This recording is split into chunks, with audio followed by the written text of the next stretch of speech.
All right. Um,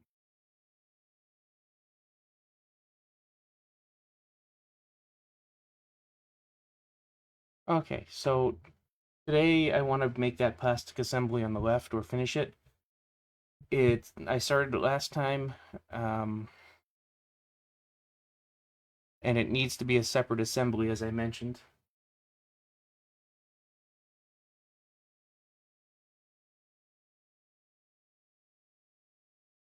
So I'm going to start by creating a new assembly for this thing.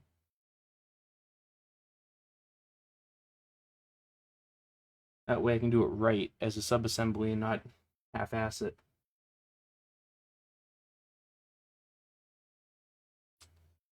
Uh,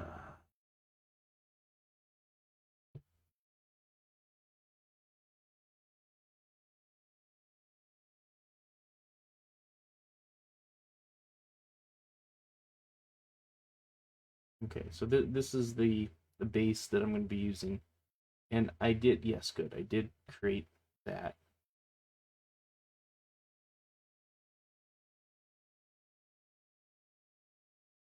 Plastics. Left. In click left lane. Okay, and I'm going to create a new directory for the. Actually, I should just create a directory for all this shit to go into.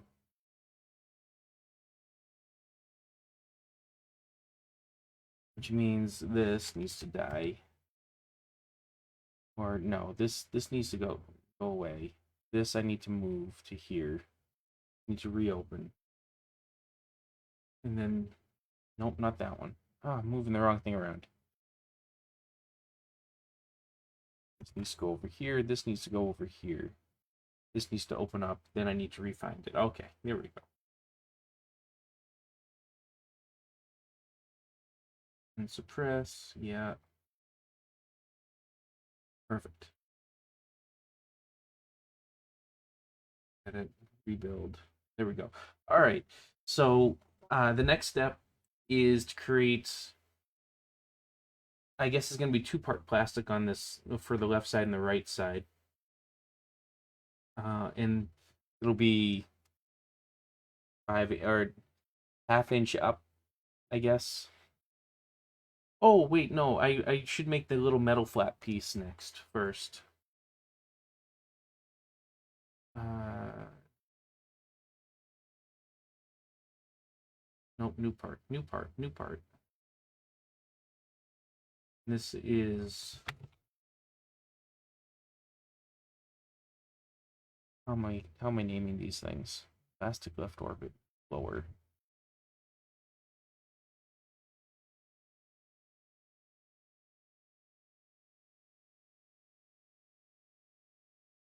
Plastic left orbit lower. Slam. Slam. Not bracket, but what should it be? Slam pad. Sure.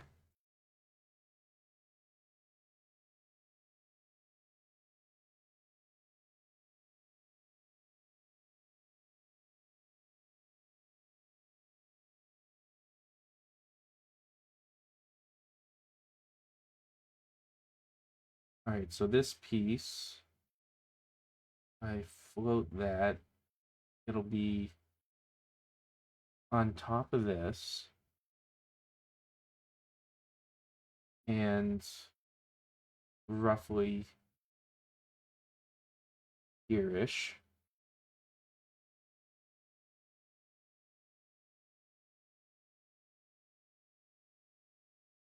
Sketch. Nope. Assembly edit part. Then top sketch. All right, there we go.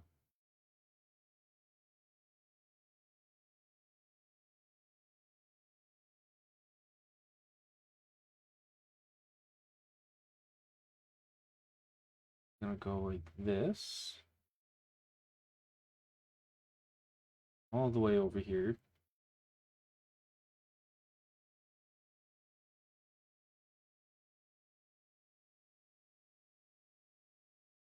like that.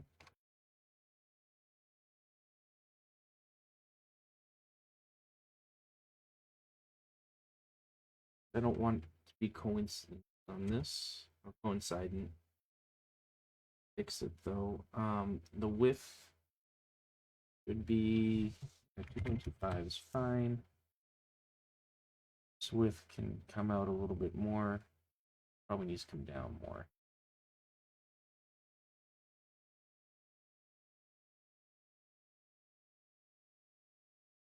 So I will do a center line from the midpoint of this to this line. Make this perpendicular. Make this perpendicular.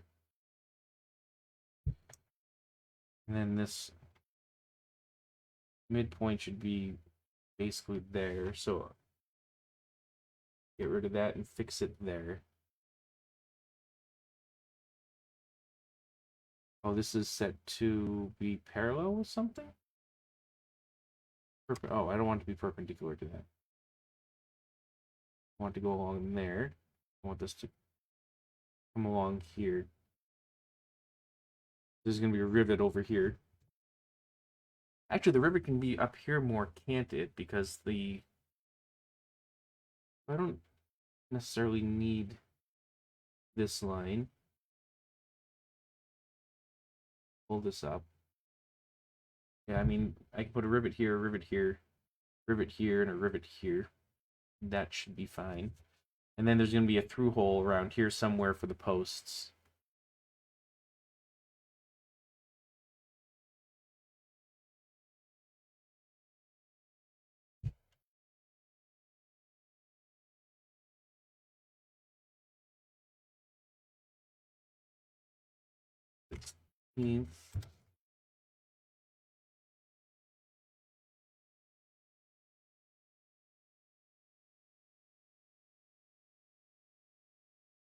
And I said I was going to do a length for this. 3 inches is probably decent for a slam. Let's see where's that in relation to? Yeah, no, that's probably pretty good. Well, 2.5 inches because this is like right there. And I really did want this to not get lost.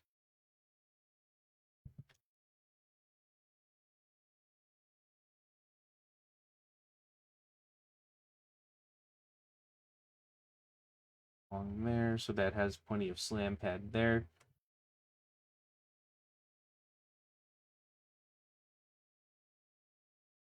What are you still attached to?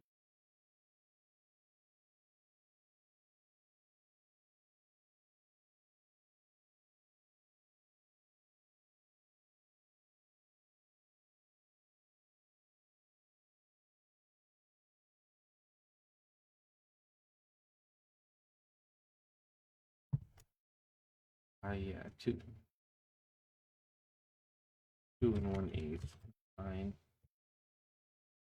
Okay, something's attached to something though.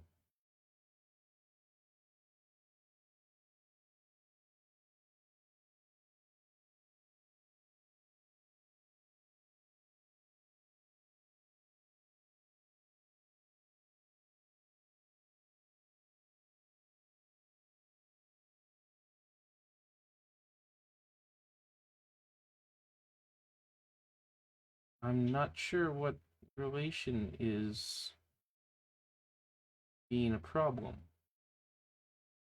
Oh, nothing. Okay. Must have been one of those other points. Alright, yeah, so now I need to extrude this. 1/16. I'm also going to throw sheet metal onto this.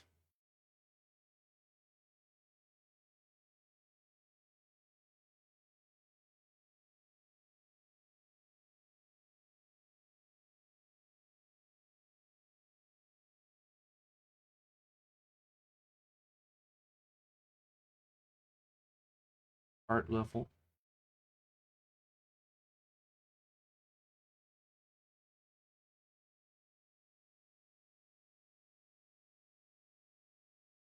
Now let's add a few holes for rivets.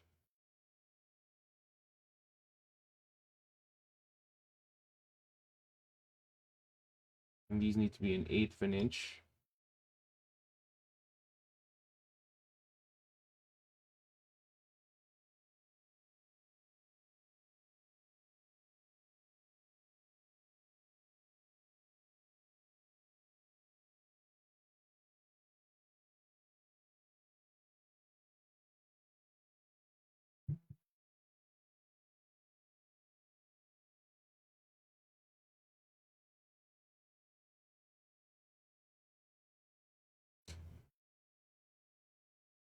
These should be in line with the edges, or the far edges. Parallel. And I'll make that, what, 3/16 from the edge.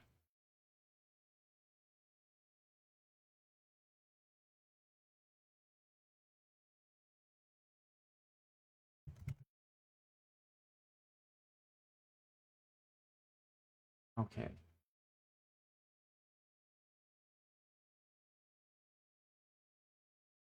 This should probably be mid-pointed.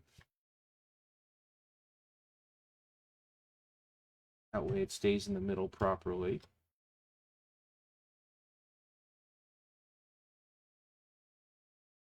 This and this need to be perpendicular. This and this need to be perpendicular.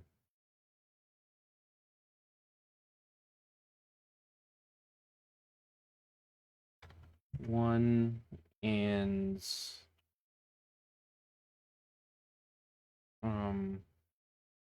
15, 16. Sure. 2 and 3/8. Now too much.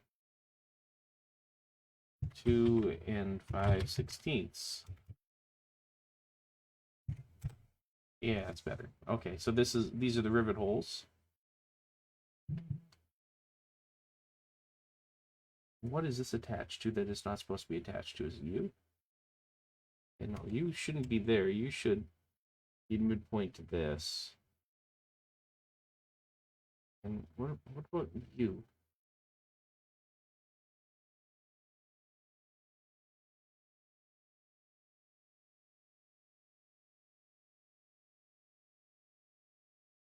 What the hell? This and this need to be midpoint. No, this and this midpoint. Why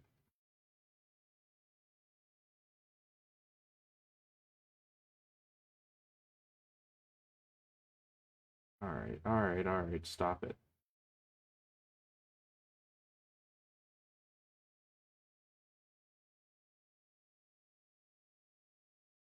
What the fuck?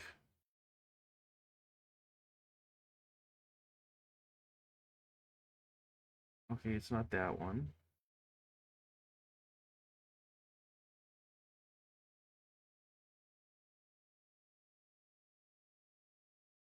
Oh, it's this.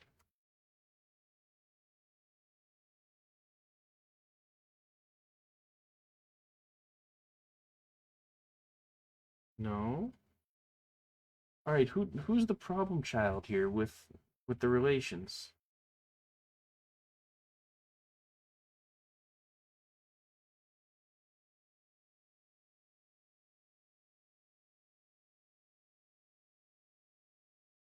Perpendicular. Oh, the parallel. Ugh.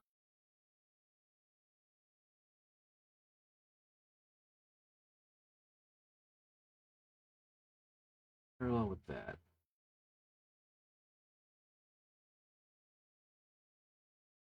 There we go.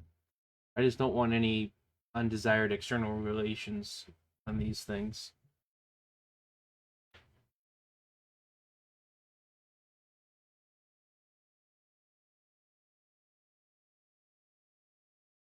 And the plastic will have external relations.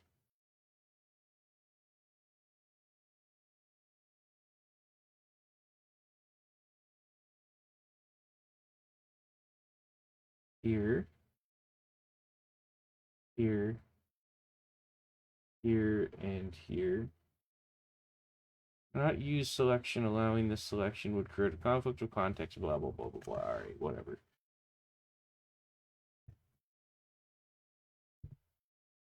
I'll at least fix these, and then they'll be in the right spot.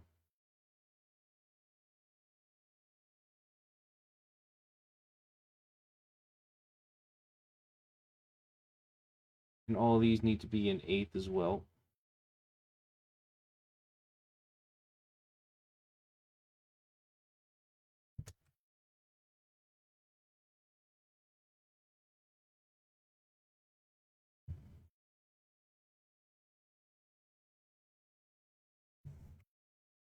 This is going to be the through holes for the plastic.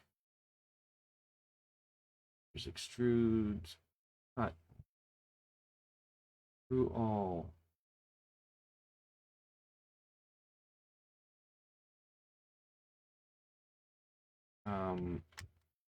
Counting through. Okay. Now we have this piece of sheet metal that will be bound on top of this here for the slam.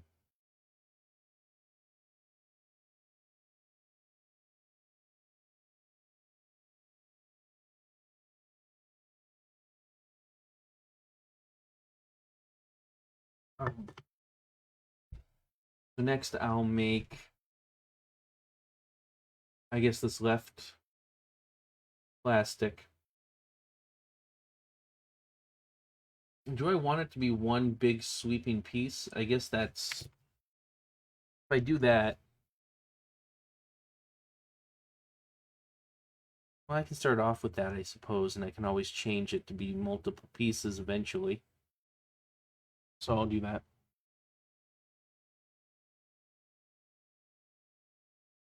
New part is going to be main ball guides, plastic, left orbit, lower, main ball guide.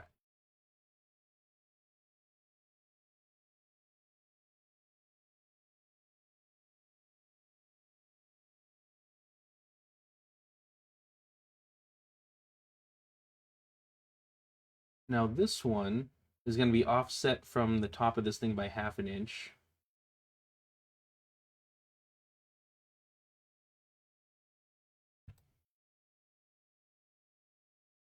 That is not the 1/2 inch I wanted. Oh, no, it is. Okay. And the origin, yeah, the origin can stay there, sure.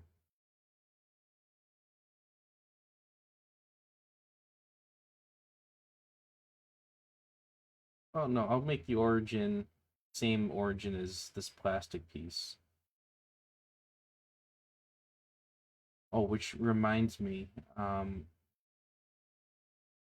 this piece should actually be mated rather than just fixed. That way I can move some things around.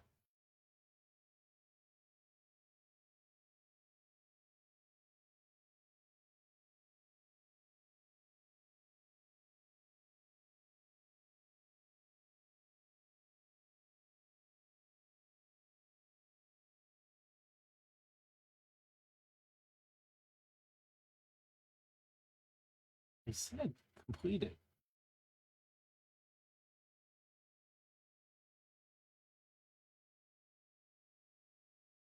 This will float also. I think this is mated.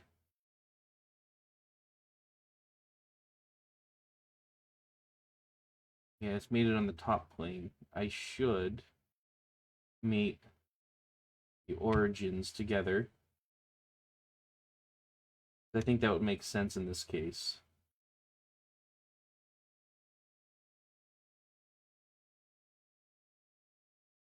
Yeah, And now this isn't going to really move.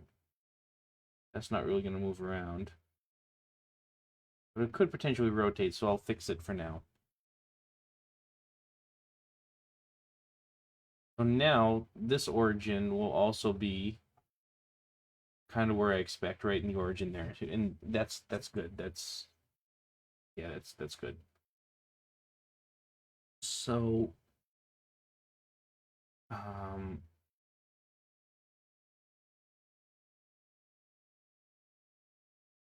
op sketch. But this is going to follow these guidelines. So I can probably just convert entities on this sketch.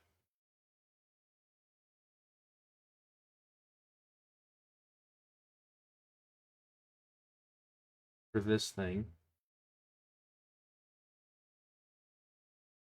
Yeah, that covered that.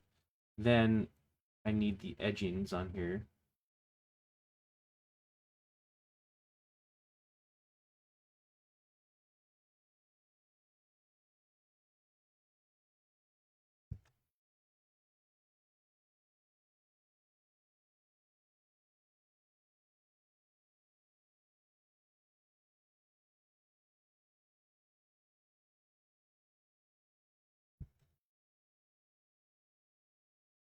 This should actually go all the way down, shouldn't it? Because I want that extra little thickness there.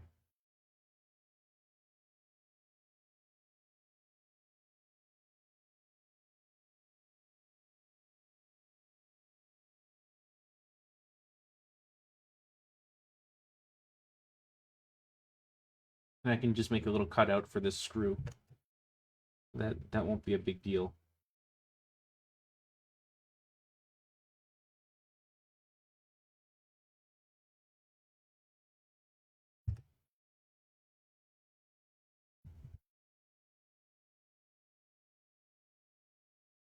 Down.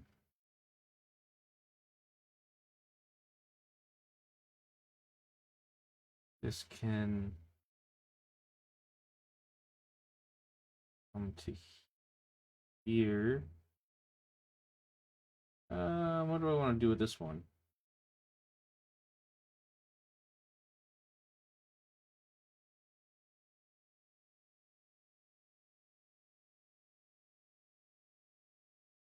I could actually do some fun little stuff here. So let's make this in line with this.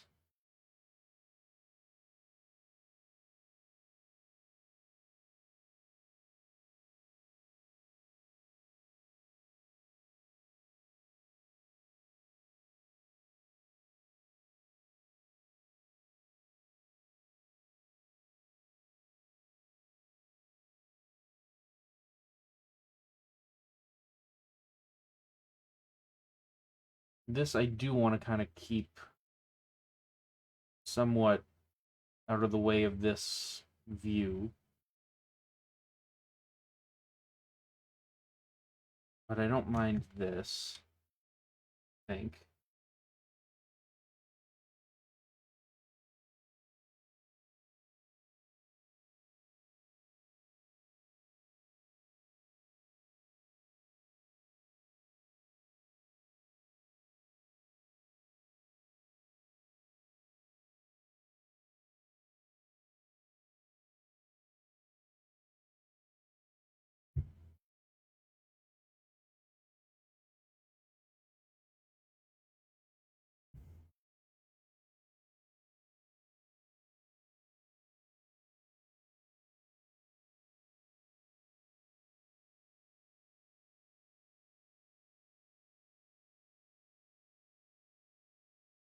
Okay, what happens if I make this tangent?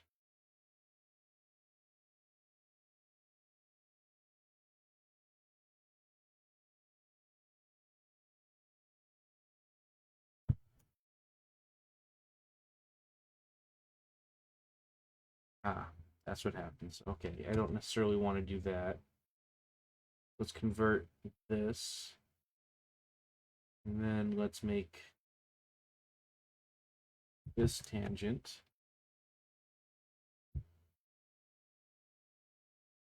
Yeah, I don't really want to do that either.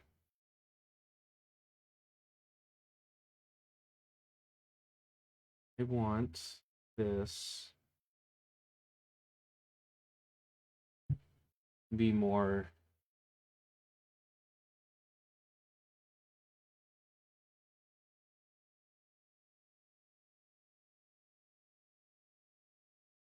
like this, I think.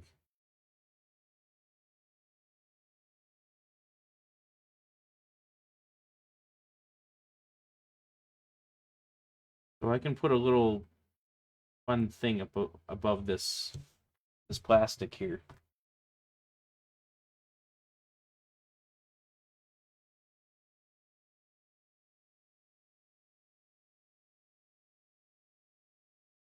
All right, this should be,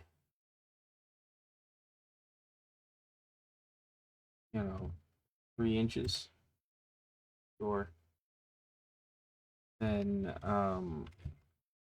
quarter of an inch here and here, or half an inch. So that kind of comes down that way.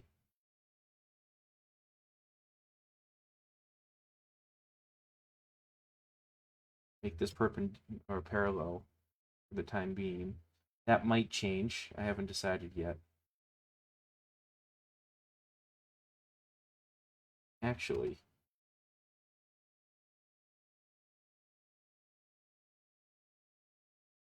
merge that.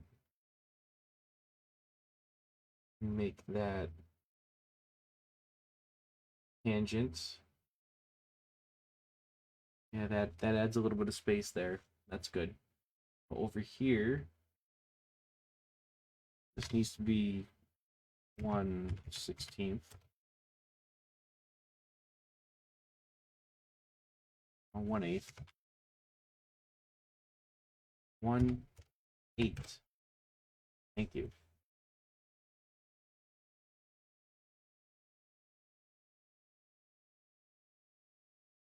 Trim this.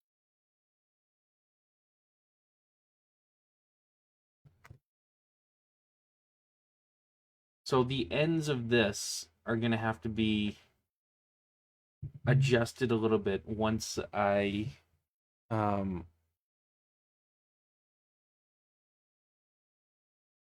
bring it back into the main assembly, because I'm not quite sure like how all these things are going to line up quite yet.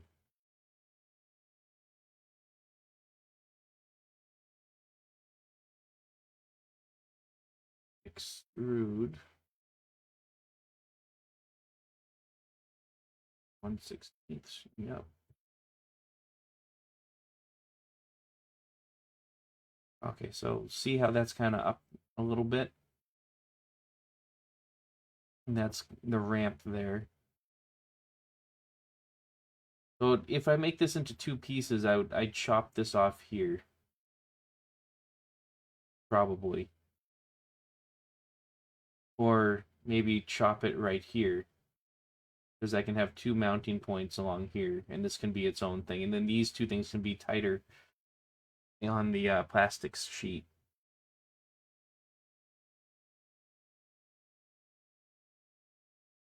All right, I'm going to hide this sketch. I don't need to see it anymore.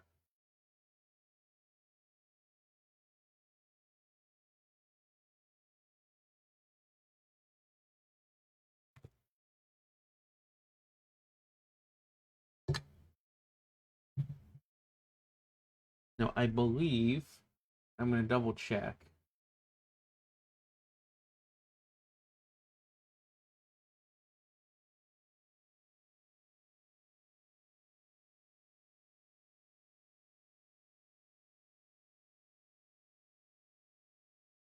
Yeah.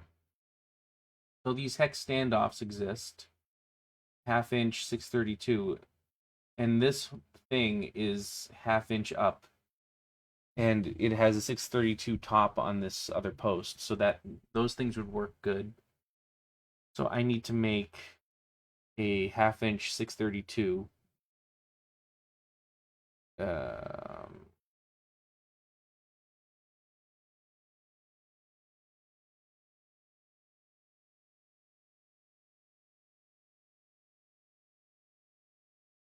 I'm choosing the wrong hard drive. That's why I couldn't find it.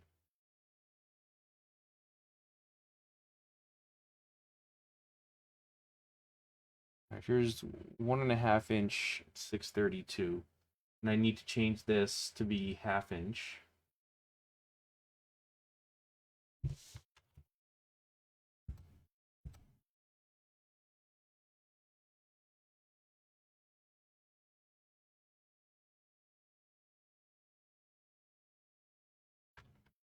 And this is 3/8 inch now. Probably. Maybe.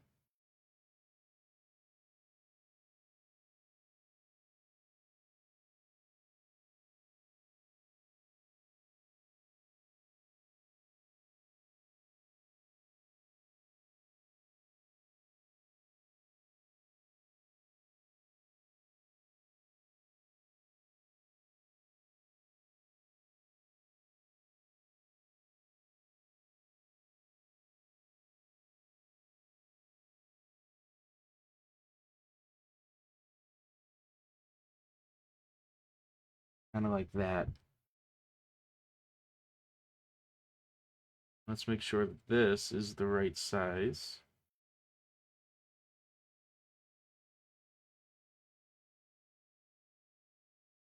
Because it's a 1/4 inch.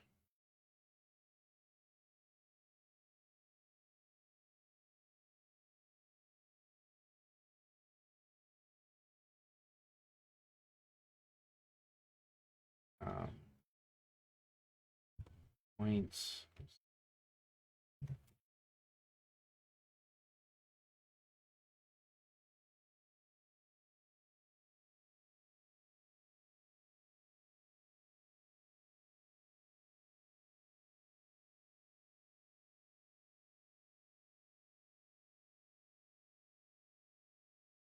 And this doesn't have to be perfect, but it needs to be close enough.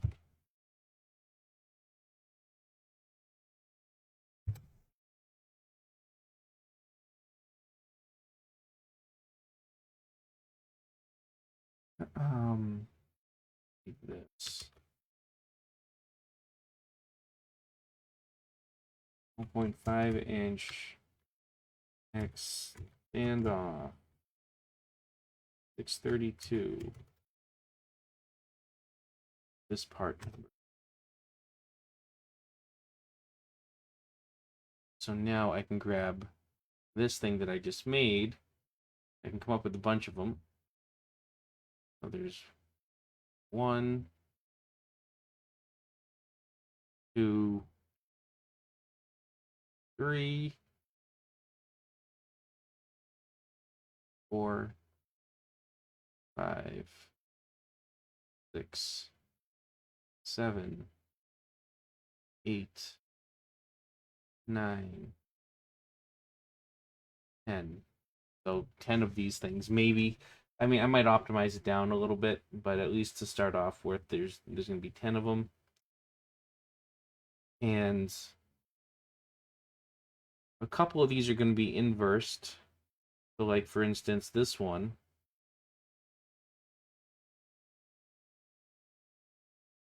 Can be inversed like this.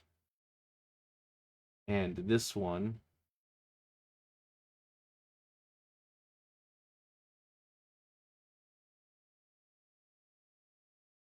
can be inversed because they're going to go on the post underneath.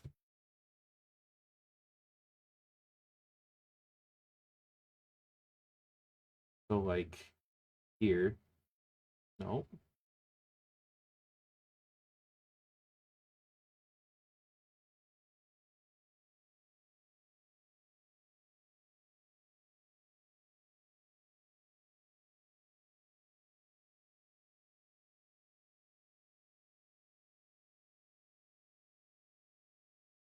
These other ones, not so much.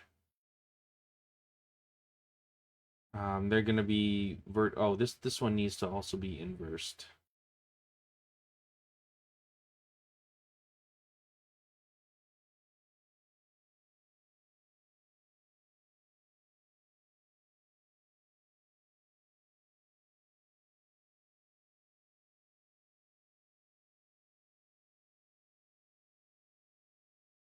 Actually, they can all be inverse, can't they? Because I can put flat Phillips on the bottom to hold them in. Then on the top, they can all have the acorn nuts for consistency. Otherwise, it'll probably be weird. So yeah, I should do that. Okay. Now that I have an understanding of that situation, I will do just that.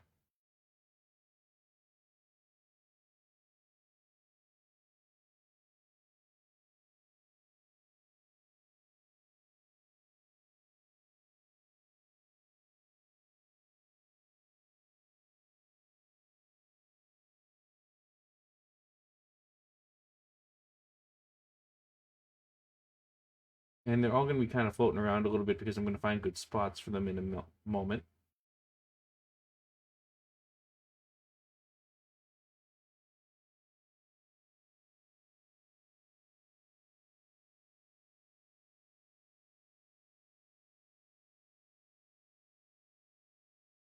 Right.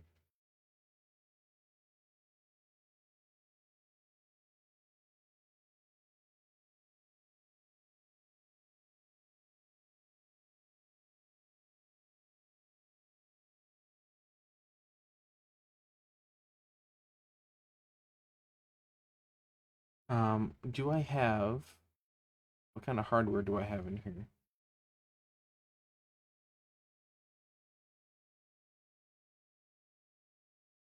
632 bolts is too long. All right, hang on a second. I'm gonna look something up.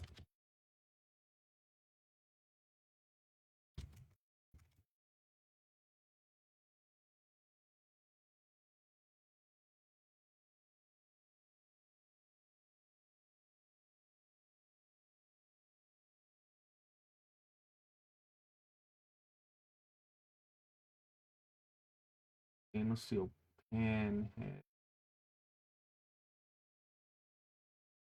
I'm at the McMaster Car website because in here, so I want the I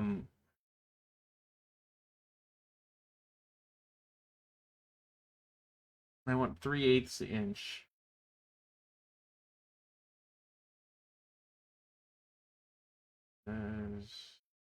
I want 632. Oh, that's 18.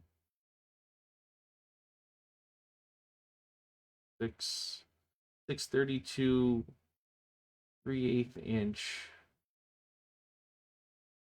This looks good. 3D step.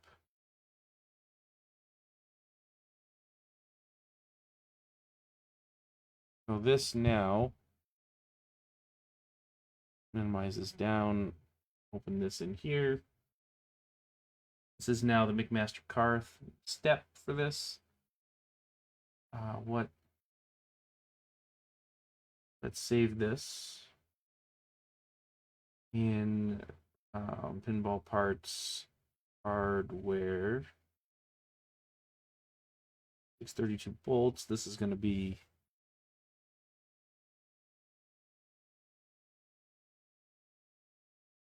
do it that way.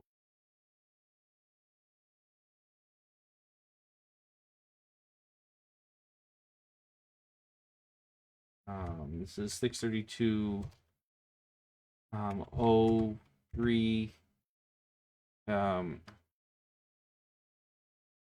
375 pan head. Okay, now that I have a 3/8 inch pan head, I can bring those in to here. 2, 3, 4, 5, 6, 7, and I can kind of prepare these mates so I can kind of move these things around soon. So on these, I want them all to sit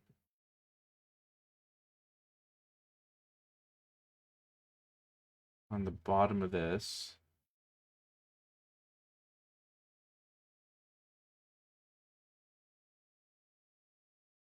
but then they're going to be mated to the hole here.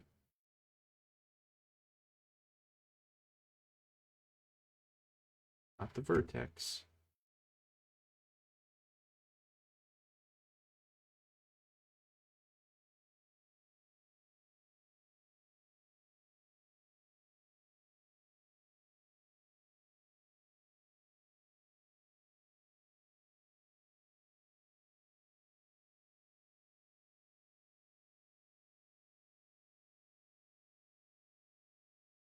Come on.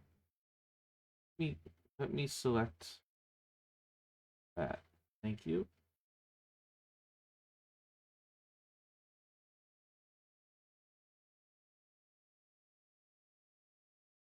And this. Come on. Thank you. Now let's mate everything to circular mates. Or I'll just take this concentric with that. Be good enough. No, it's not perfect, but you know, whatever. This way, when I start moving these things around, really?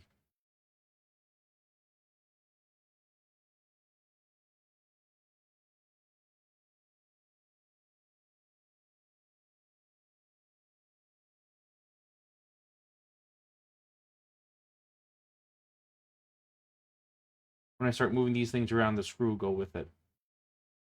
Now, in theory, I can also add a washer like this as well, which, depending on the height, I might do that.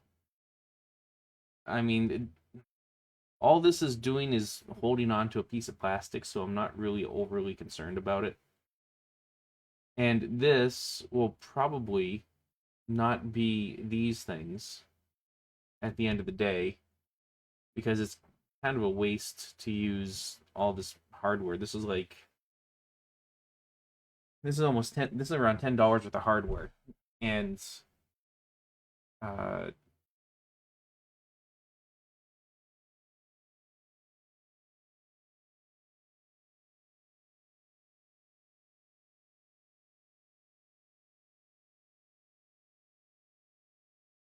and technically I can use like these cheaper PCB standoffs, and they'll, like, a lot of companies do this kind of thing. They squeeze into the little holes in the bottom, and then you can just kind of bind a screw on the top. So these might be the cheaper way to go, because this is like 50 cents each instead of a buck each. But, you know, Tweedledee Tweedledum, a buck each really isn't that bad, all things considered, if it's going to be bound. But the other benefit with these is I don't need a screw on the bottom. So this will have less height, or it'll drop down less when I put it on the plastic, which is ideal, especially if the plastic is kind of low to the playfield.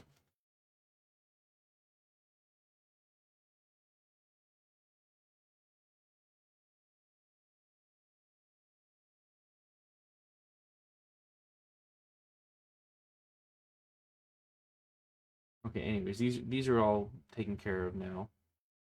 I think, yeah. Oh, got that. So what I need to kind of figure out is I want one here.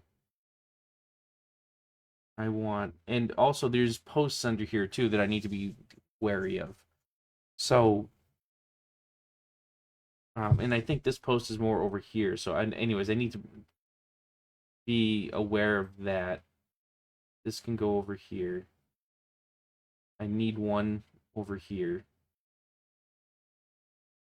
kind of in the middle of the thing. I need one here. I need one over here. This one would go over here. So this is a case where it would go through 2 layers of plastic. So I'm going to need to make this piece of metal here have a loop around in these 2 spots, because I don't want to raise up that section. necessarily. This should probably go here. And that stated, I probably need one more to go here, maybe.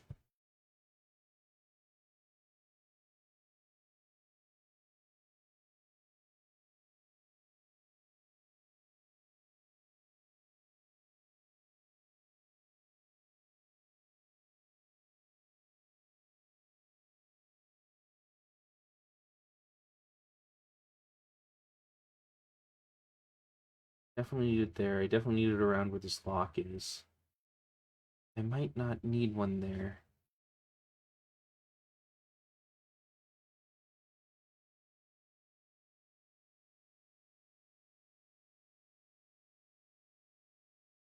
See how all the screws going? Oh, and I do. Oh no, those are posts.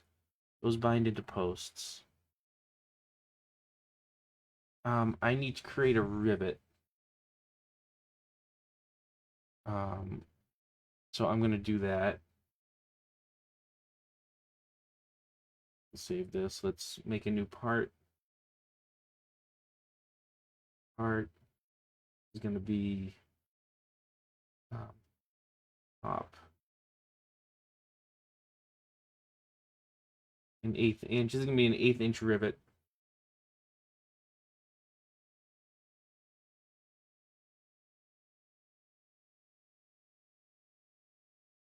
And it's gonna go an 1/8 inch high.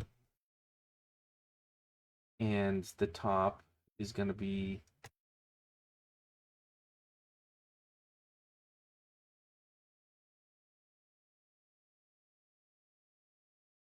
3/16.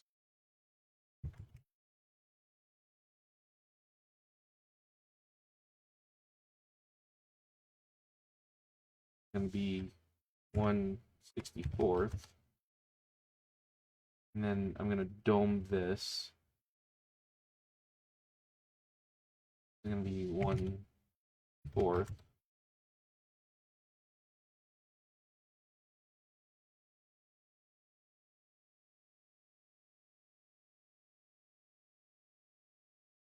And then on the bottom,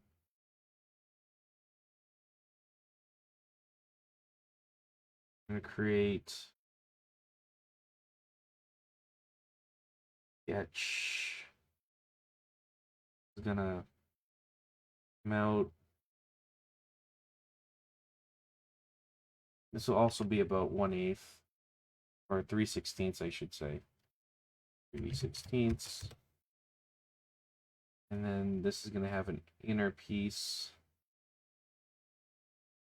of diameter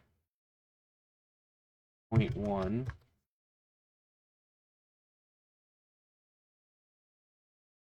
Let's extrude that 1/32.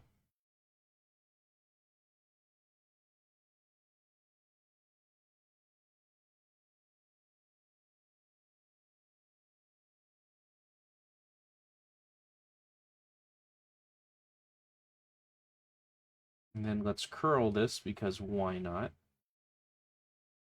Actually, let's sketch here, convert entities, and extrude cut 1/3/16, not 3/16.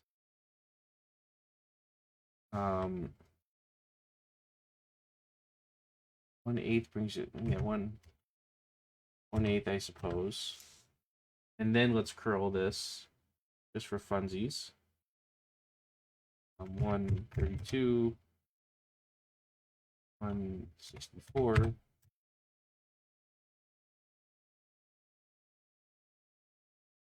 Now we have a little 1/8 inch rivet here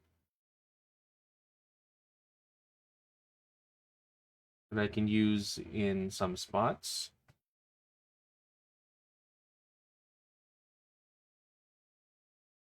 I'll save as hardware,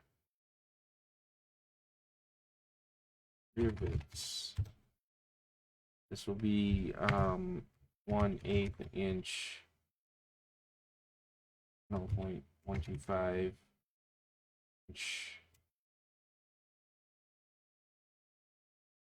rounds,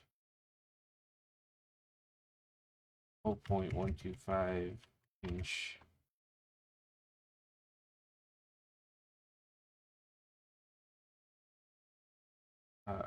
pressed rivet. Sure, I guess I can call it that. So now this can be added in to the 4 spots around this panel. Hardware rivets. 1, 2, 3, 4.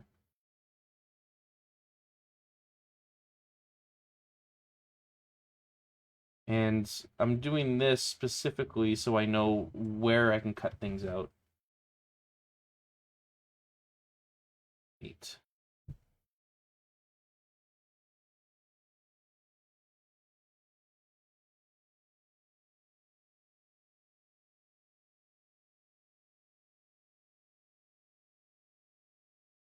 And yes, technically there's washers that go on here too. And I can always mimic the washers by making the bottom flange a little bit larger, if I so choose, which I might just do that. Because the rivet washers really aren't much bigger than the rivet itself. It's just, a tiny little piece more just to prevent unwanted um, uh, uh, unwanted flecks on plastics and other really thin, volatile pieces.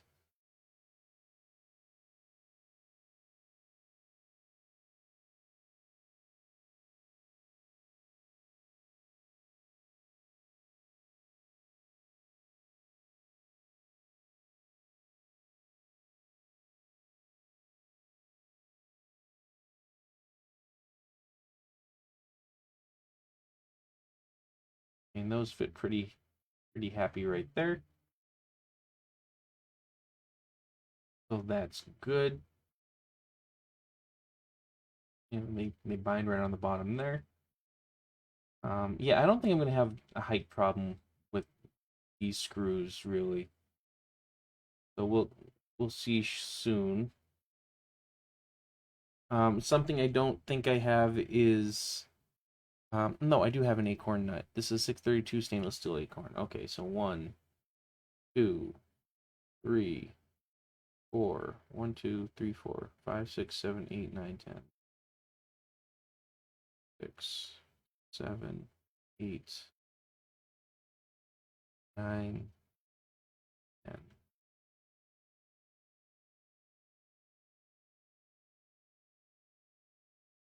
These are all gonna mate onto the upper plastic.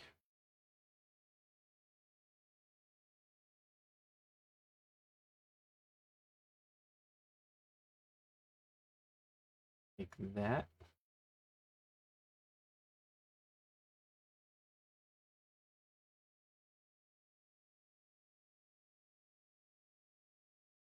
And then they'll each mate on the respective post.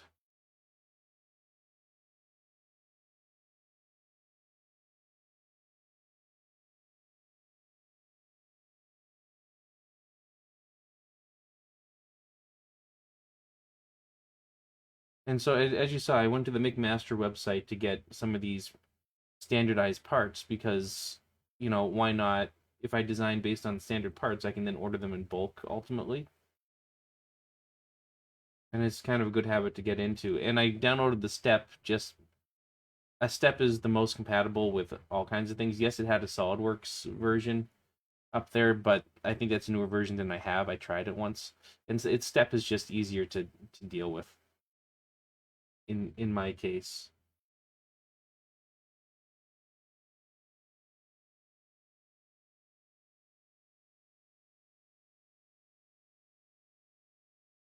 Now I'll do a similar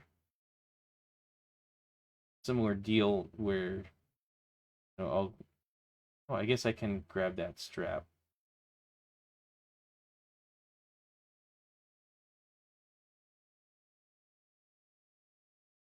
Put them everywhere to make sure that it's all defined well.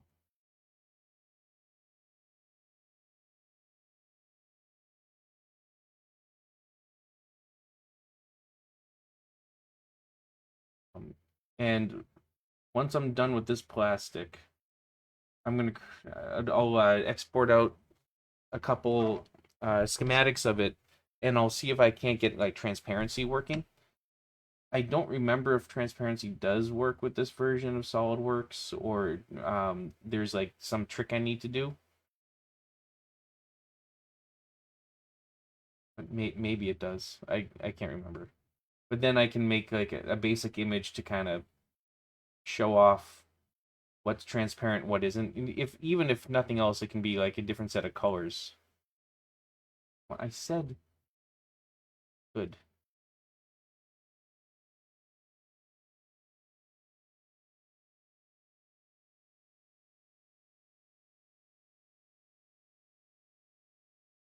So yeah, I mean, if I use the PCB mounts, it probably would be about $5 cheaper per per game with this particular plastic, which that adds up. Select that, and I'll have to check the BOM and just see how that works out.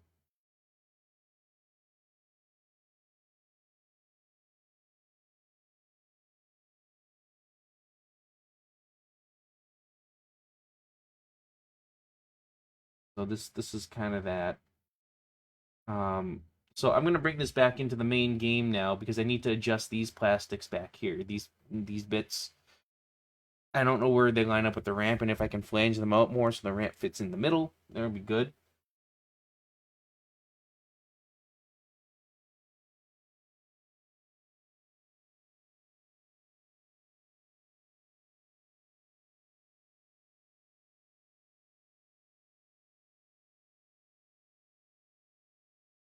But this plastic is obviously gone.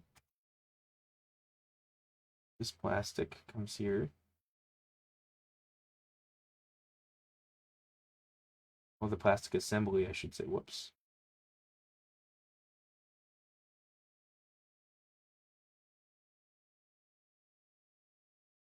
This is going to be mounted on here.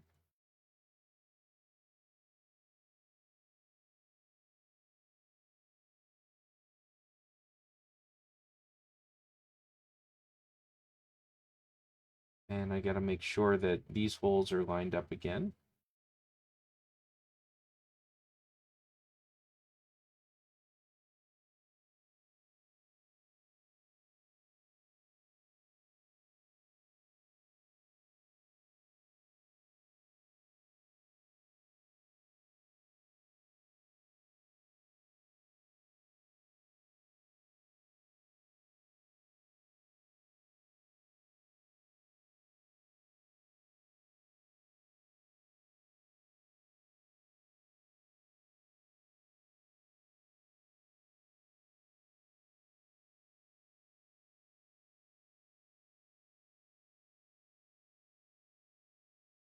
See that hole in here somewhere? Yes, I can.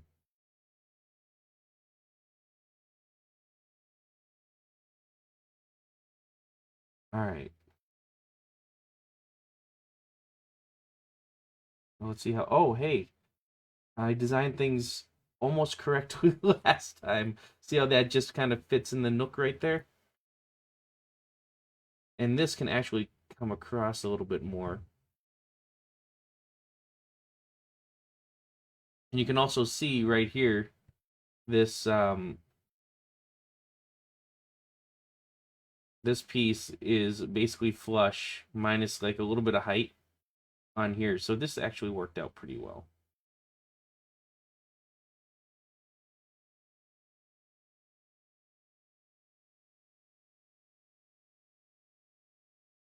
Worked out surprisingly well, actually.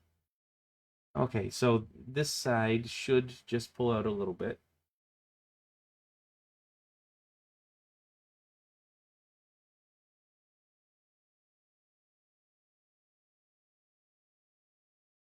And because it's attached to this drawing, I can just adjust this drawing. Okay, that was centered there. So if I make this 1 and 9/16, that widens that a little bit more.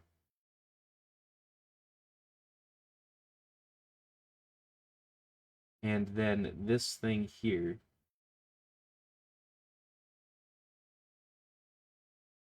probably come in a tiny bit.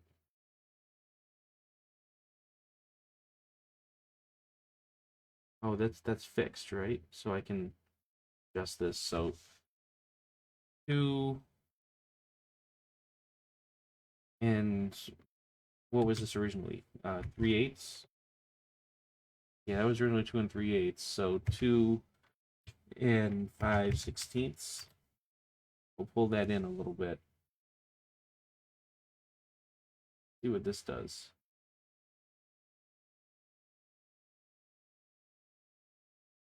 Yeah, I mean that adds that space. I mean, this is still tight on this side. I wonder if there's a good way to modify that.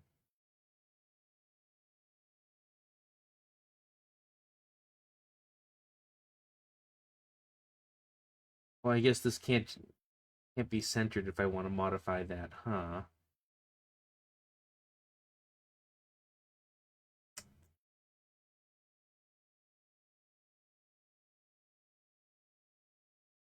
Yeah, you can see the difference. Like this side goes right to the edge here, and this side that. So actually, that still needs to be modified here. Still need to modify it here. This needs to 2.25.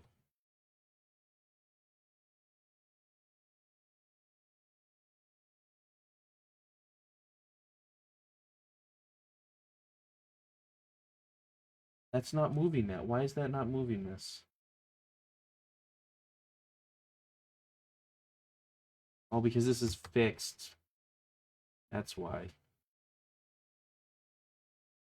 Shouldn't be fixed. That should be on this. Should be midpoint. Yeah, that shifts that over ever so slightly.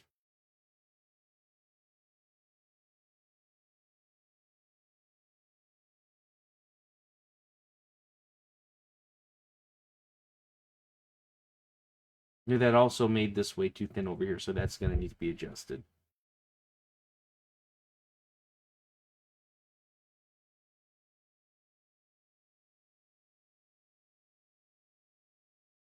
No, not that one. That's fine. Need to modify this one.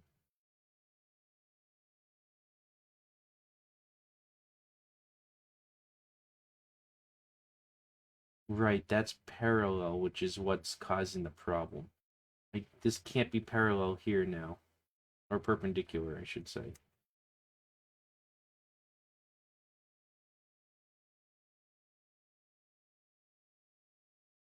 Needs to come up this way, like, yay.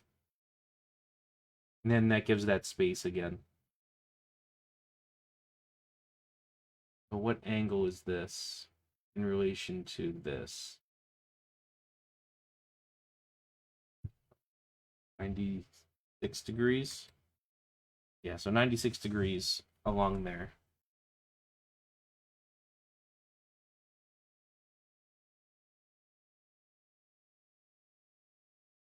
And this edge can get pulled up quite a bit more.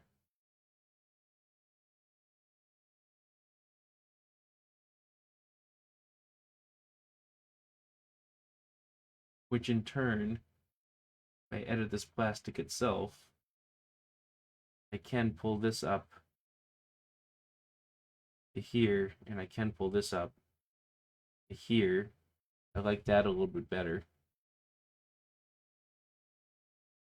That way these edge pieces are less flapping in the breeze. That also makes this a lot bigger. I will need another piece here because I do need another standoff on here for the upper ramp to guide down into, I think.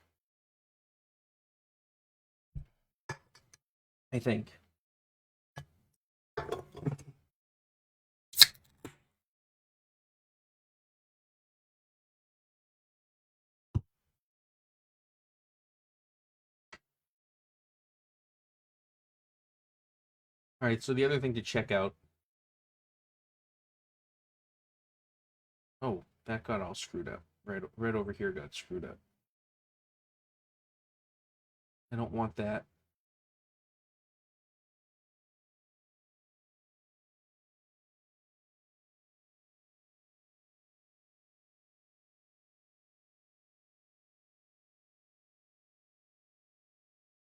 Fix this so it doesn't move around. This needs to come up. There. Okay, now we can unfix this. Okay, so now that's less screwed up. Okay, let's see where some of these screws are. These mounting screws. I don't like that this is like right in the middle here. Hide this thing.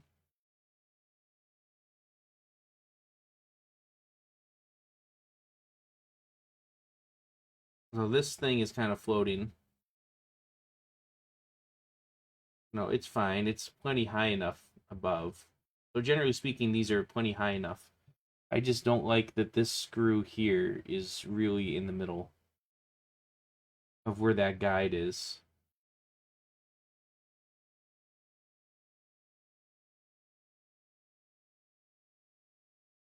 As you can see, the guide's over here. So if I take this screw and I pull it, because this is mounted here. Yeah, left ramp plastic. Yeah, so if I take this and I pull this more over to this edge, so that's going to be out of the way. So even if the ball goes under it, it's really not going to hit it per se. Then the plastic part of this,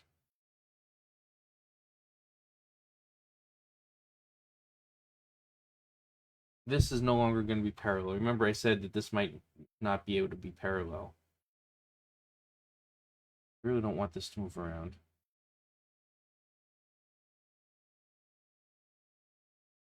So this can kind of come in like this. That way that's just far enough out of the way. In fact, I can probably pull this up here and move that up a little bit more. Well, then that begs the question, why can't this be parallel? Like, no, it's not going to be parallel, but it's stop moving around. Excuse me.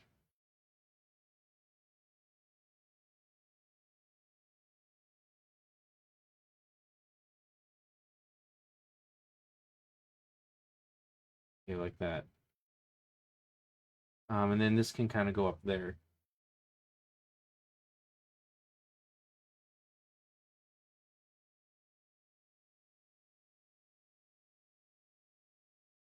In fact, it could go right in. That's really tight in relation to that ramp. So I'll put it here for now until I know exactly what this ramp is doing. I think. Oh, I don't like that.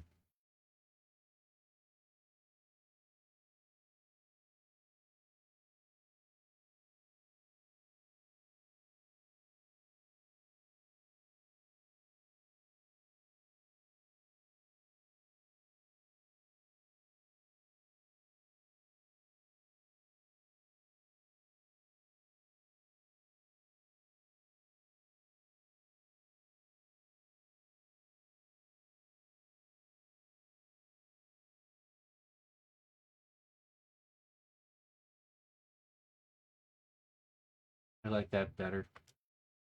That's not going to be in the way of the ramp.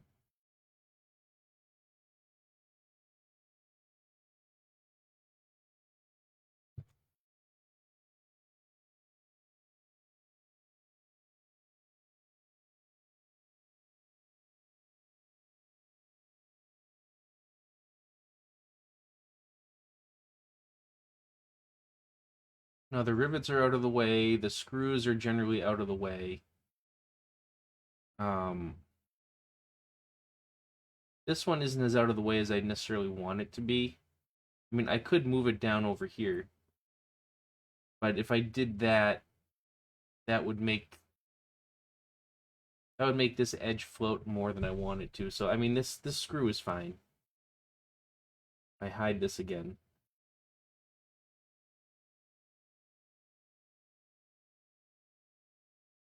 I mean, yeah, that screw is like right on the edge. The ball isn't going to even get anywhere near where the screw head is. So that's fine.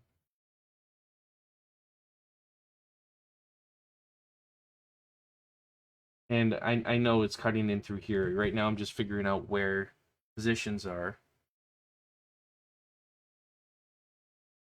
So this is probably the right spot for a bunch of these things.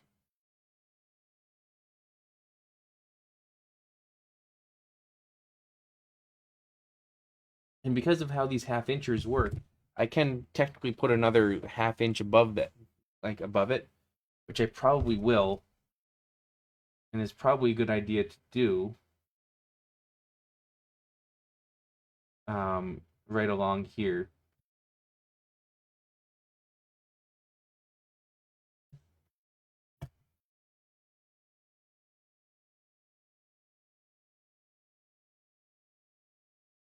Or, instead of half an inch, I could put 3/4 of an inch. Then there's plenty of space above it. So there's 3/4 of an inch standoffs also.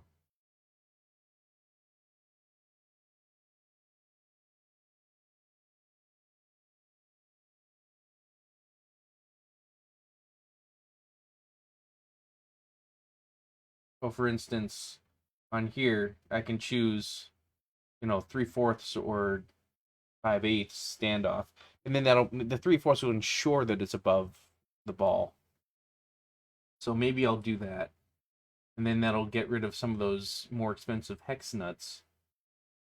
Well, I guess they're not more expensive, but I can get rid of some of the hex nuts doing that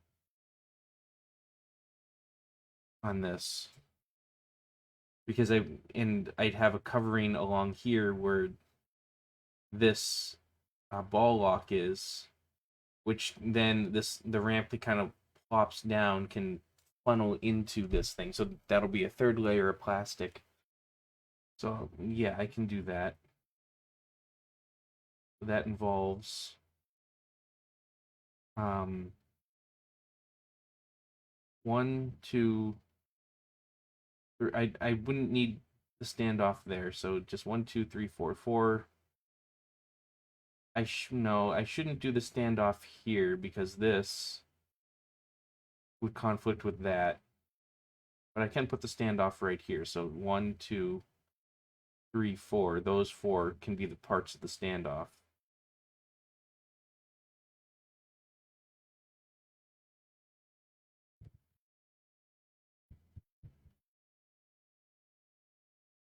Because this one right here, this mounts onto this guy. That's actually a bit of a problem too, isn't it? So this probably shouldn't mount like that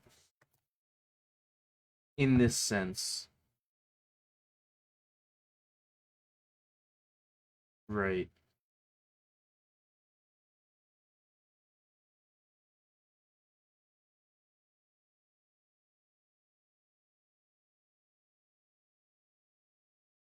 Right. Those shouldn't mount that way, should they? Because that makes it very difficult to fit this on and take it off. That means I can't make it as an assembly, like a sub-assembly, and just plop it in there. Or at least not easily.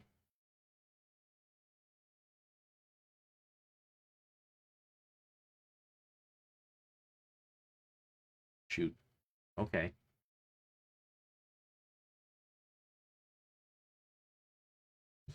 Well, this is at least somewhat easy enough to deal with because I can take this and I can shift this down a little bit.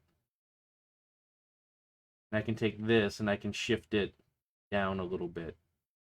And that takes care of that. Oh, good question. What about this one? This one is very much so in the way, so this will need to shift down.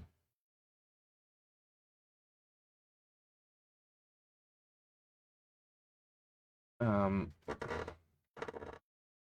let's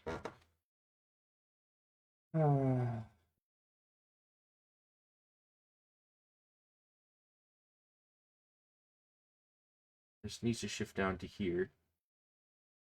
Otherwise, it just won't fit. That's fine. This is the same issue, actually. Shoot, because that goes right into the... Yeah, that goes right in there.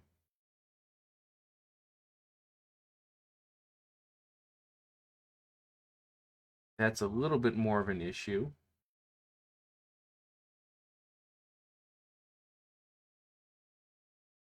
Or, I mean, if this goes right here, then it's bound along there. And that's probably good enough.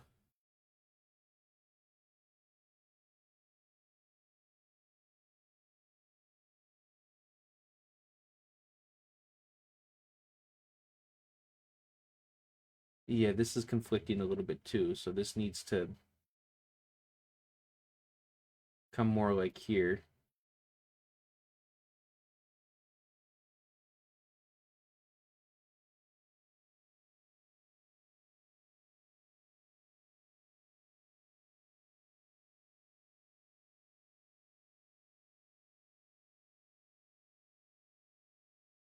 Yeah, that goes there and that goes there. Then this one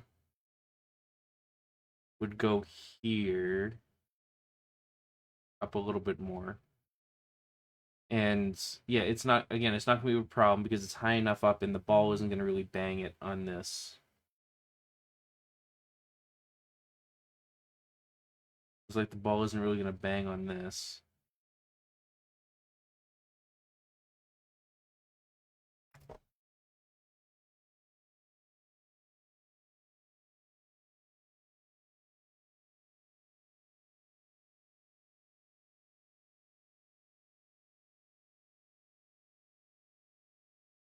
I definitely don't want it over this plat or over this target because it could ricochet up and slam on the screw.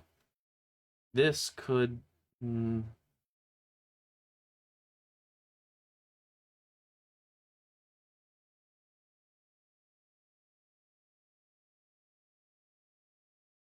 Okay, so here's an idea. If I pull this all the way down more, then I can move this over more and I can have more bind spots back here behind the target in this nook. And then this can move over to the right a little bit more again. That's an interesting thought.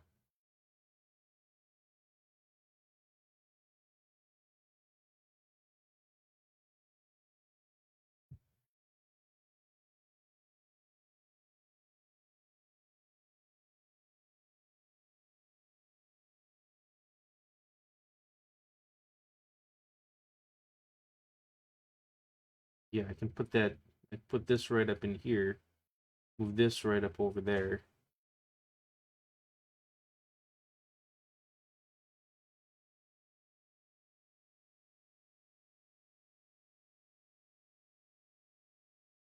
What about this through hole?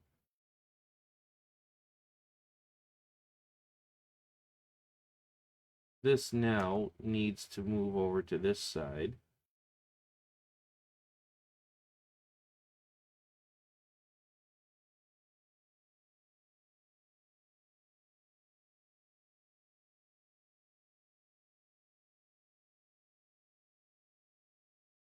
That pushes that device way over there. But I mean, it fits.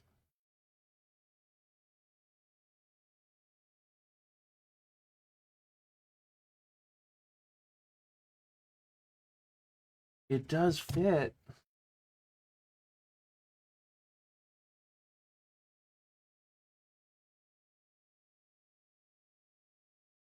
Maybe that's the right answer.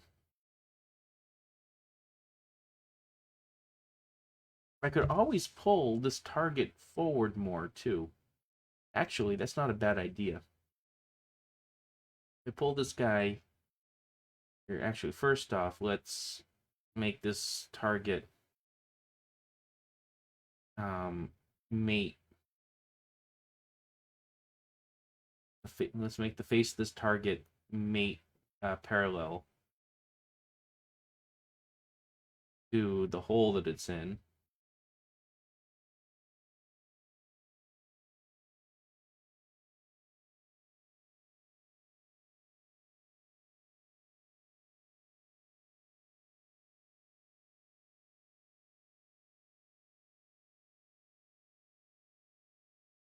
Okay. Now, if I pull this a little bit closer here, right, because that's not really going to affect much, and that gives me more space there, which also means this comes closer here, and this comes closer here.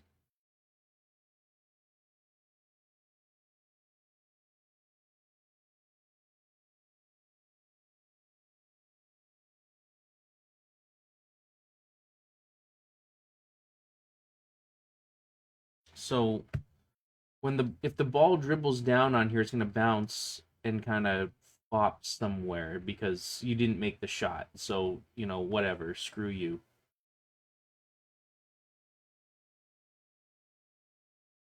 So it doesn't need to do that, does it?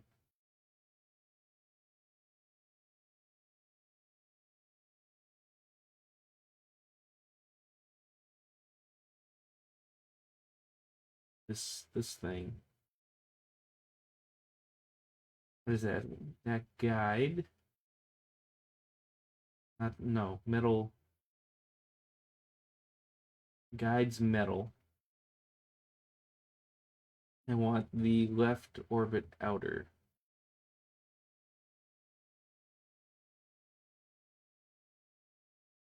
Because this is now right now this is in line like this.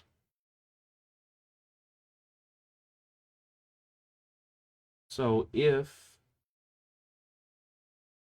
I unfix this and pull this forward a little, is this fixed also? No.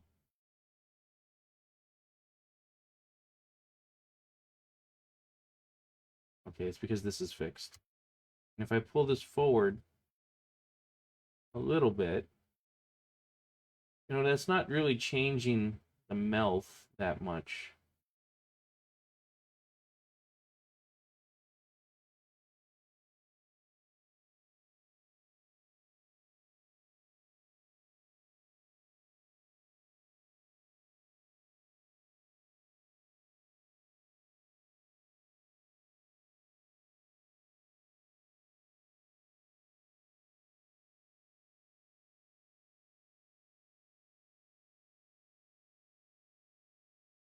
You see that didn't change how this works really.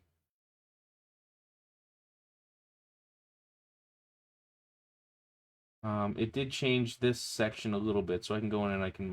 No, it didn't. That's fine. Yeah, that's still through the hole there. So it really didn't change much of anything, other than guiding this down a little bit more. So you shoot in there.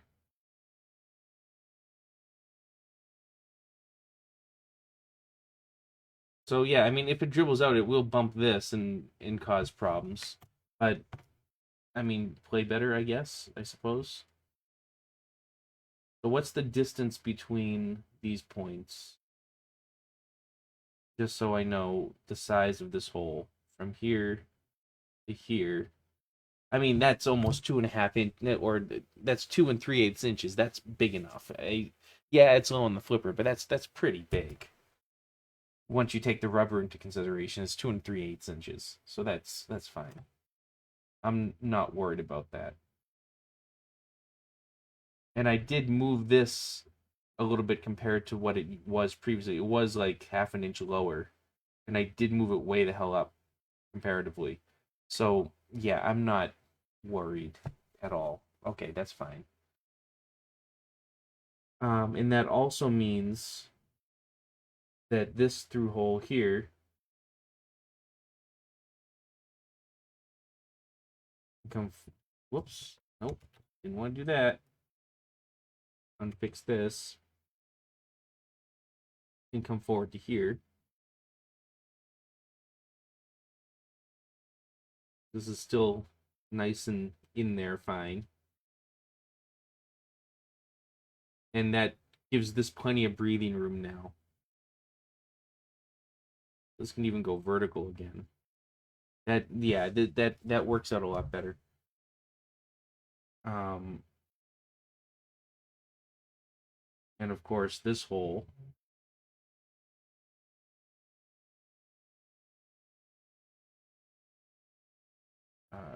Where is it? This hole needs to move onto here now.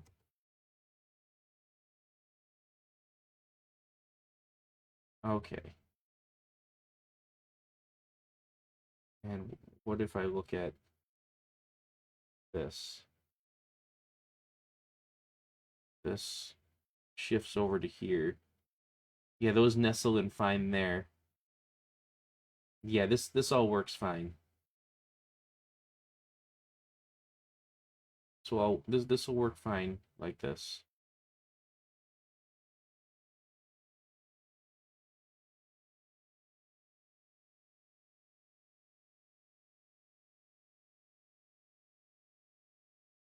Go back to this assembly for a second.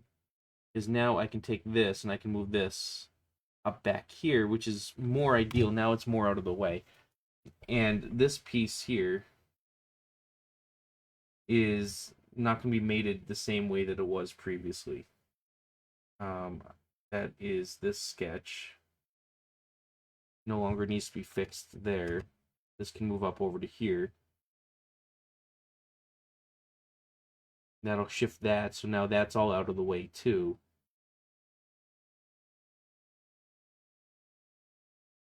That's out of the way. That's out of the way. That's out of the way. This isn't out of the way, but this is going to need to mate in a certain way.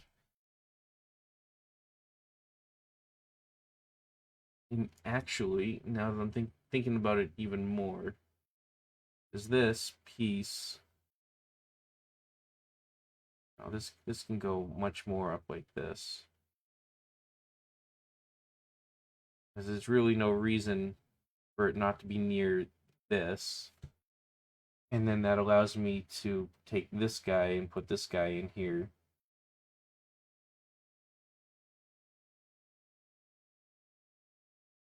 Okay.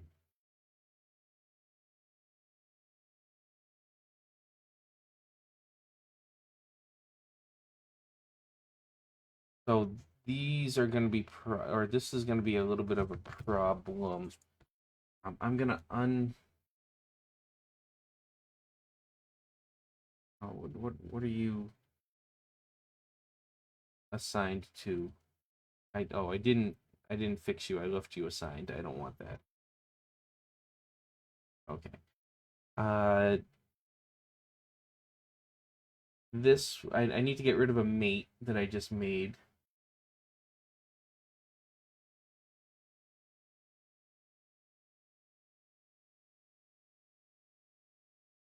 Or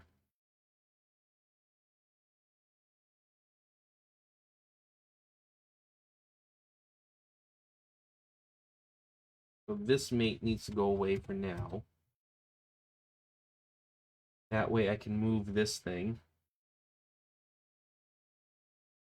No, don't do that. I'm editing this sketch, you dummy.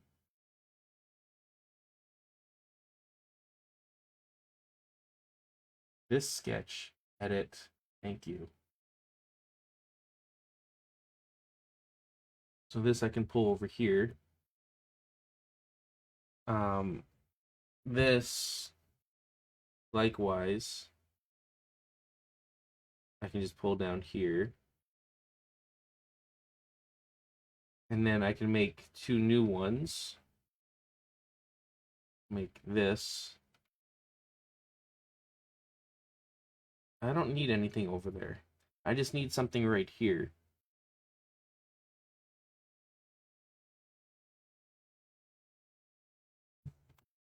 Could I just leave that as a... I mean, it's probably best if I put something there. It's really tight. I don't think I can. Because this side, you'll see in a second, I can make a cutout for this. And then this is going to be more over here.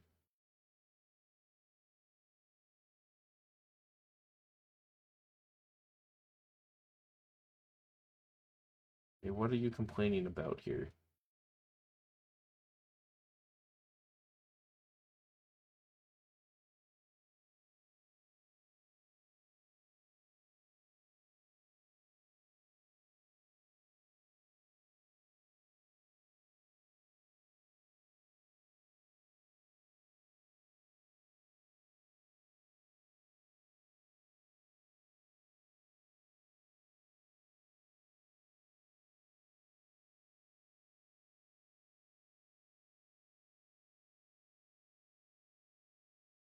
Oh,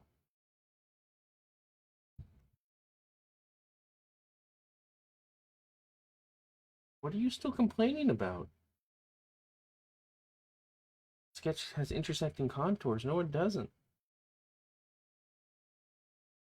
Oh, you keep moving. I see what's going on.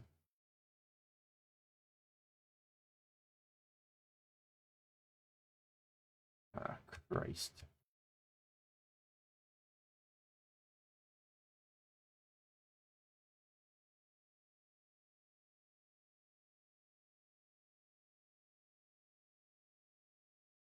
Get out of there.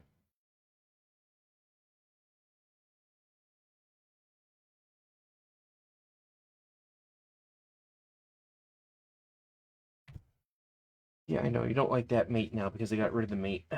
I'll deal with that in a moment.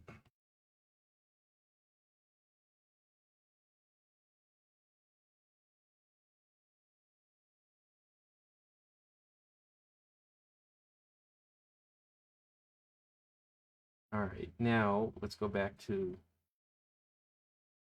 this one.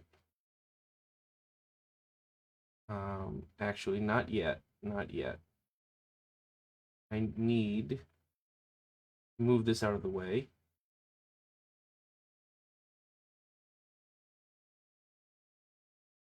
Then I can go back and I can edit this. I can add another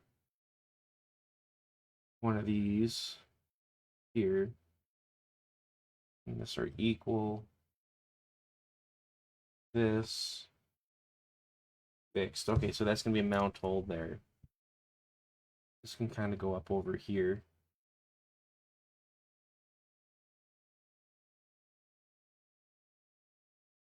And I said I did need a mounting hole here because of how that's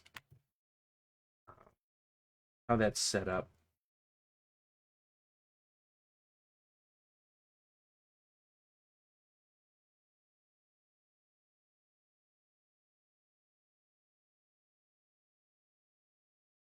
So fixed. All right, let's see what this looks like. Okay, rebuild. All right, so I have a spot here to mount. I have a spot here to mount, so I should, because right now this is floating around, I should make sure to mate this back in that hole. Okay, so this is now bound in 3 points, which should be fine. Or 4 points. The 3 slingshot and inlane points, and then this plastic post over here. Technically, I need to make a binding point up there too somehow. And since that ramp gets added later on, I can probably just extend this base plastic over a little bit. Well, I know I can because this ramp is plenty high, so I can extend this out here and I can add a little mount point there. So that'll be fine. And then that's where this can all kind of sit. And this post, like I said, is going to become like a bottom sliding post instead of the top sliding post, which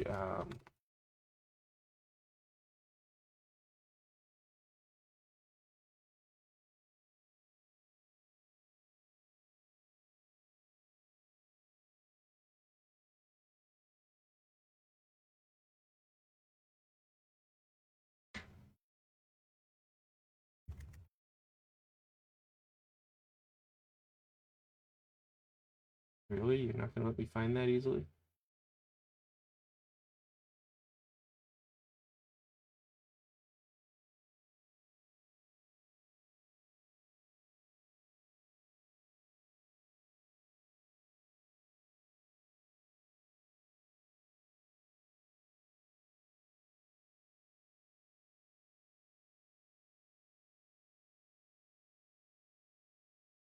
The hell is it called?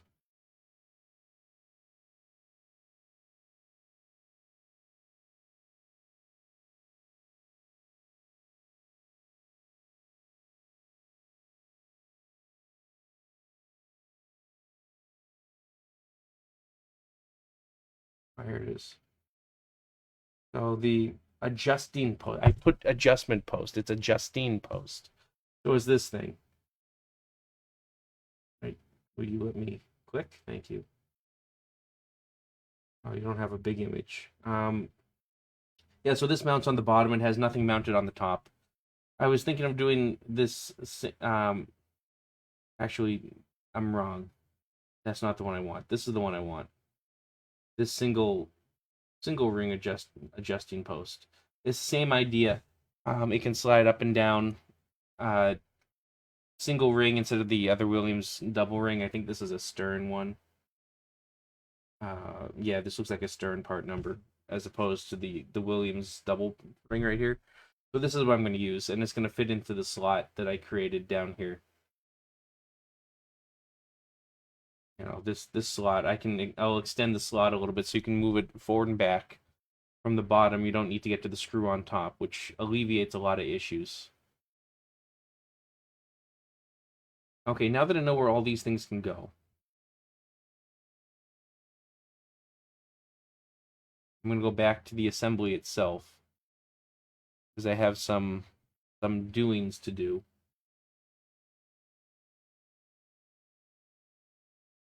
So specifically, this over here needs a few holes added. Um, for getting to these things.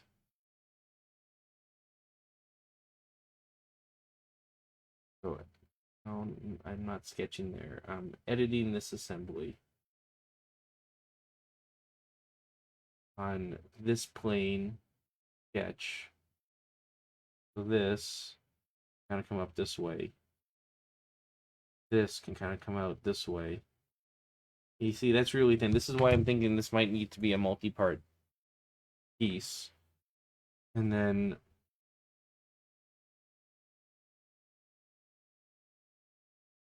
this, that way you can kind of get the screwdriver in there with the top pieces.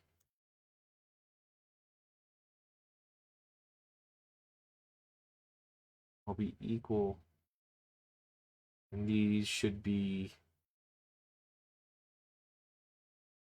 3/8 Because if it uses a 1/4 inch, then it needs to be 3. Yeah, see how close that is.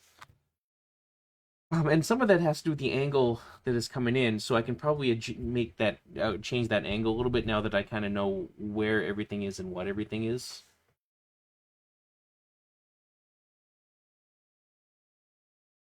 Those are the only slots I need to add to this, I think. Yeah.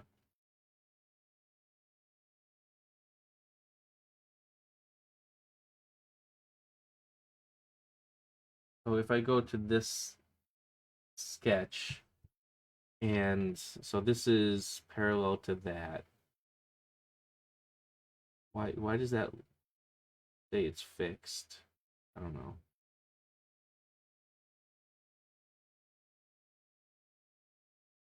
I don't know. This I want to move. Is this fixed? No, is this fixed? No. Why is this? Oh, that's set to that. Right. So this piece here needs to change, which is not on this cut. It's on this initial cut. So this whole thing needs to rotate up more.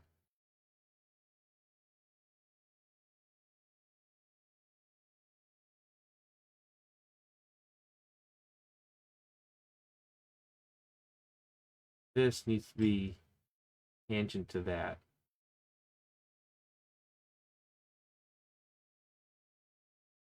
And that didn't add that much more space.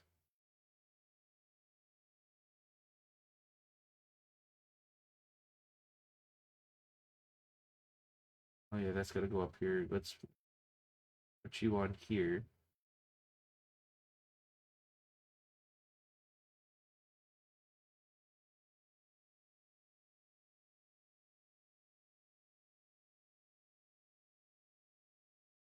Still didn't add a whole hell of a lot more space for that hole.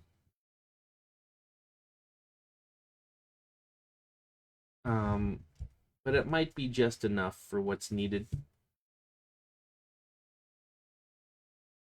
And I mean, technically, it's one. Oh, actually, this is a good point. The ball is 160, and this is higher up, so I can. Um, this is one and, or this is 9/16.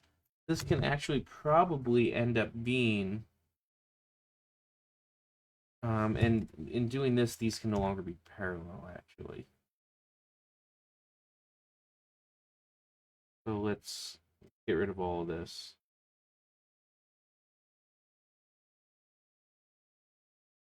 So this can probably be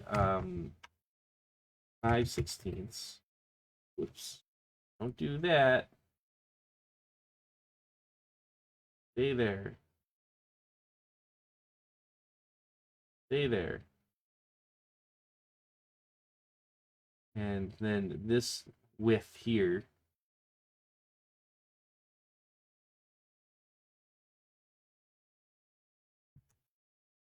Make sure this is on this line.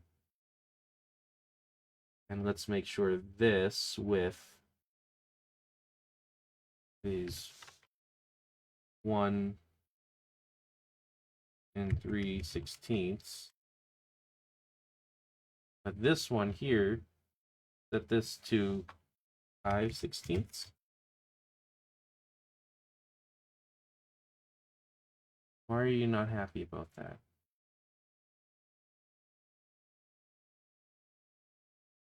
No, no, no, no, no, no, no, no, no, no. Okay, wait a minute. Yeah, see how that's shifting down? That's what I kind of want. Well, I have an idea. This should be perpendicular to this. These should not be parallel anymore.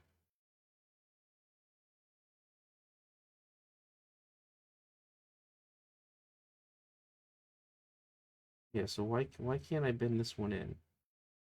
I can.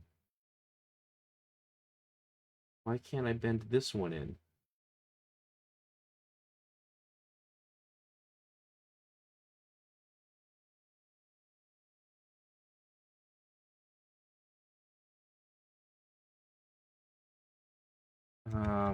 Why won't you let me?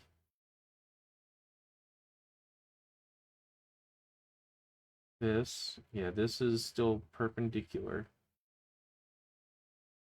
Is it fixed? That's not, no, no, no, no, no.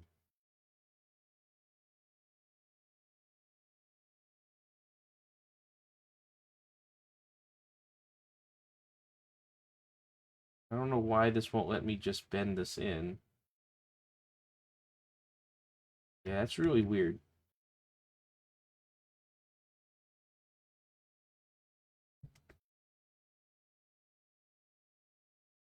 Oh, I think I understand. Okay, wait. If now with this, if I take this, wrap this, I take this, wrap it around.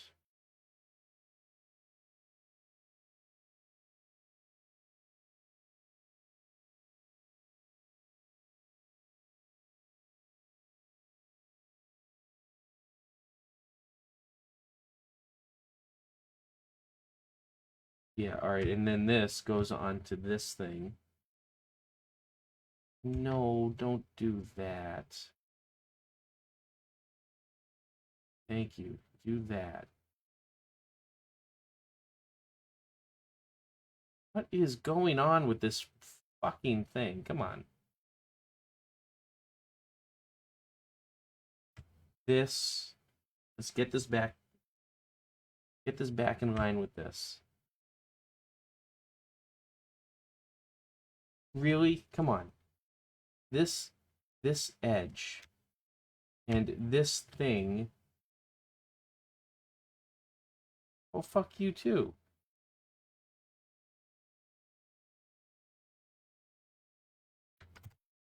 Yes, for fuck's sake.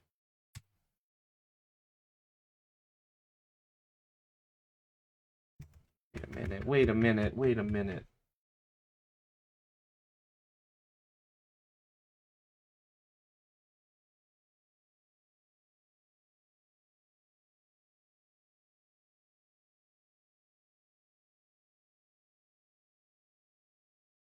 This stays on this thing. And I shrink it. Yes, thank you. This is all I wanted to do.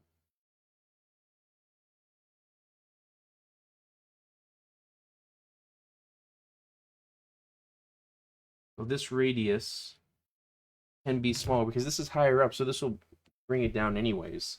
And that'll give me more space over here on this left section. So that's 7/16.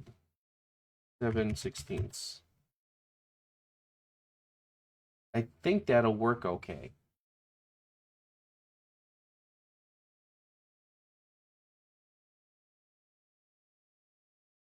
Oh, this is at equal. No wonder that's being.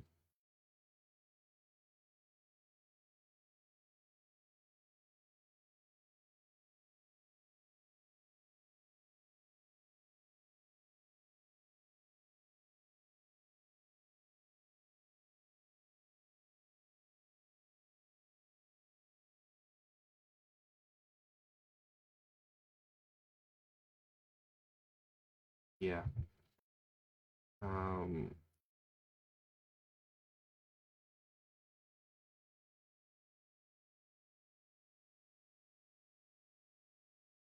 I think that will work.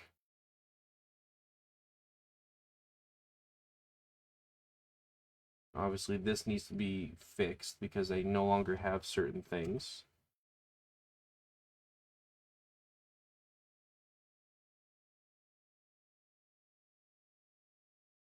Convert.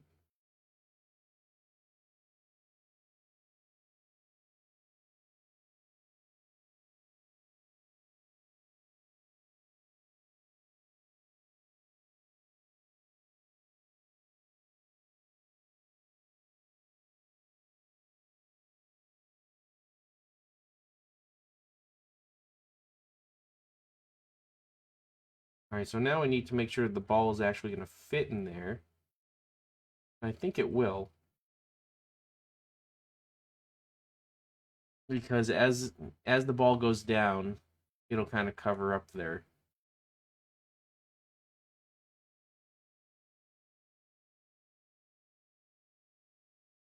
Let's put a ball on this.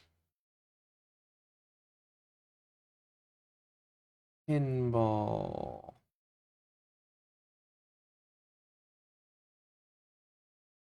Um,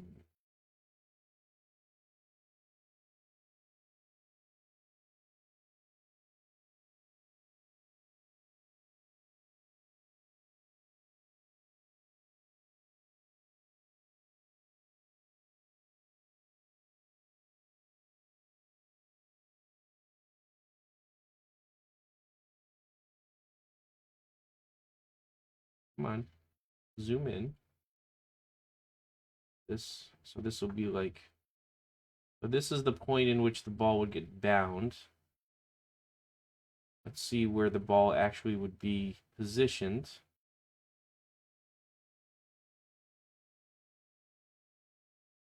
In the bottom, because the ball is floating a little bit.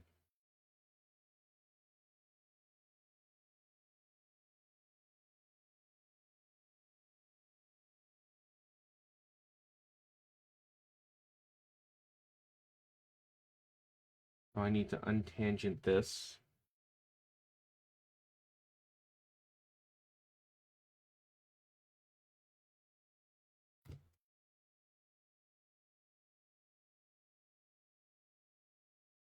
This comes down. Is that where it's touching?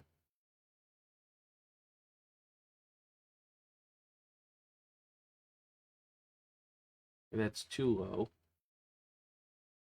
So this is not gonna work as it is. But what I can do is sketch this thing. I mean, technically this can go to 1 3/8, which is going to allow the ball to lower down more. I think.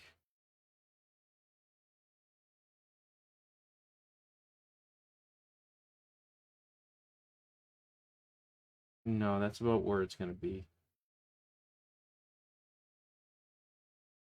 All right, so this means, so I can get rid of that.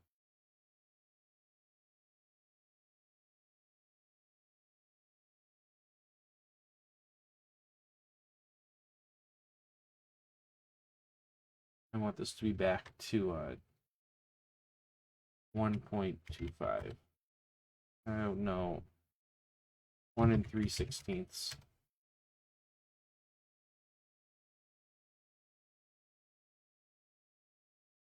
1 or 3/32. Widen that a little bit more like that.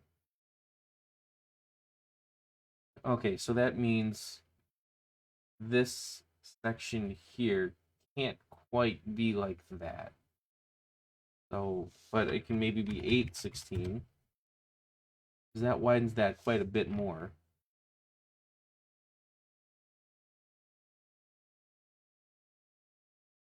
Now the ball will be here at the pinch point.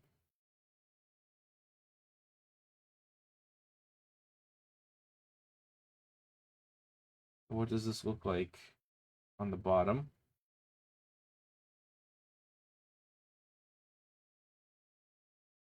Well, the ball's floating quite a bit.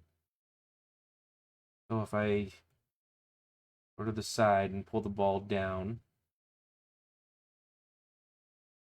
maybe to there.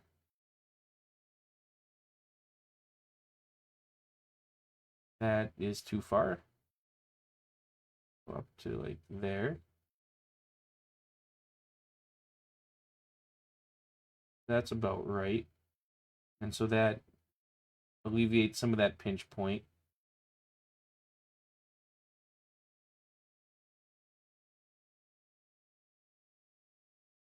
So let's go a little further down to here. That's right exactly at the pinch point, but it isn't.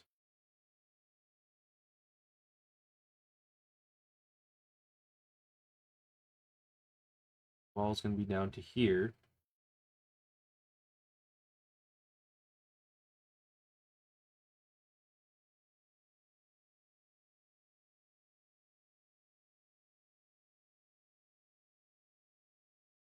Come on. Come on, rotate this a little bit better. It's actually going to be lower than that. It's going to be more like here. What does this pinch point look like now? Oh, there's like no pinch point anymore. Okay, so this seems about right.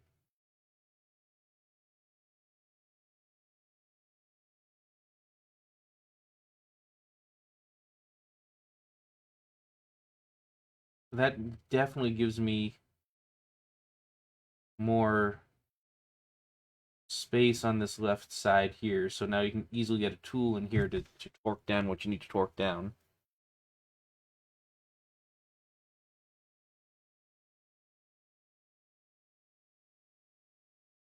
And this is now a bit thicker. That looks like it's closer to an eighth of an inch thick, which, I mean, that's not great, but it's not horrible. Where's my ruler?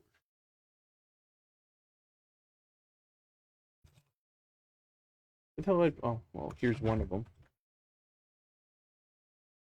So an eighth of an inch, like that much.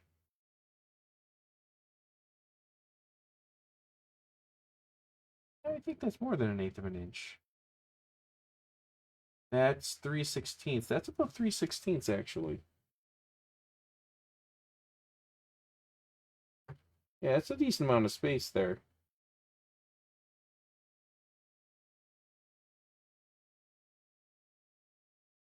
That's a decent amount of space.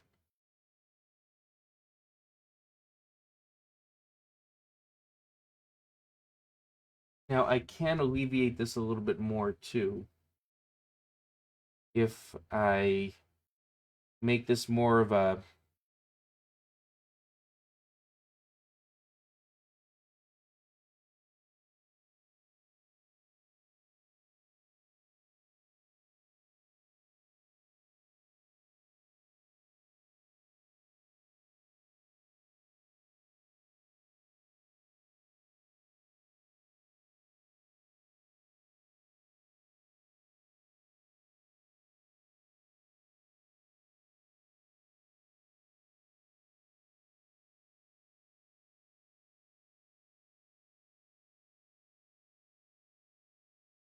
more like this, because then the ball will be lower at that point.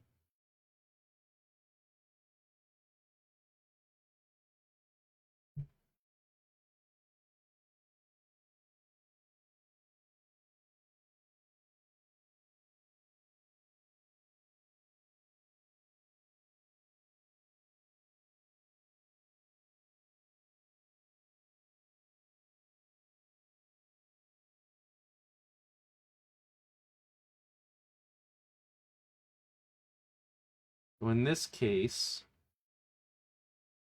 the ball would be quite a bit lower. The ball will be more like this.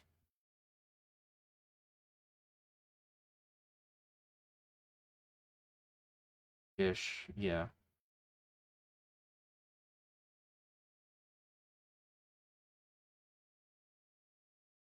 If the ball's like that, then this has a decent amount of space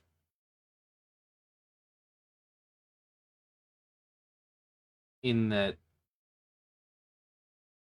this whole thing wouldn't shrink per se, but it could pull up more.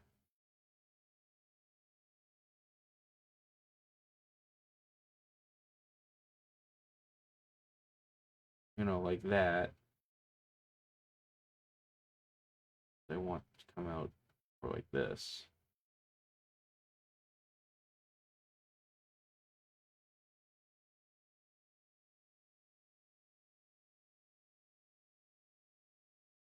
make some guide circles to see like what the pinch points are.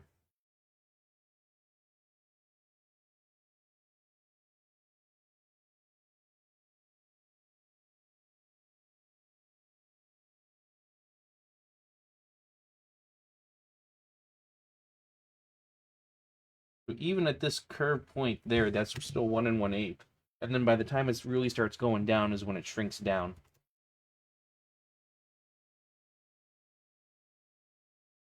So this is technically underneath some of the plastic at this point. So can this be, yeah, this can be actually under that plastic.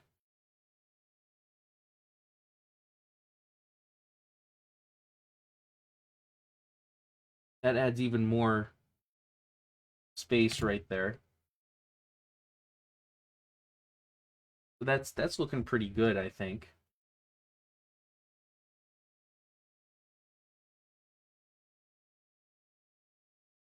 This I should mate onto this thing.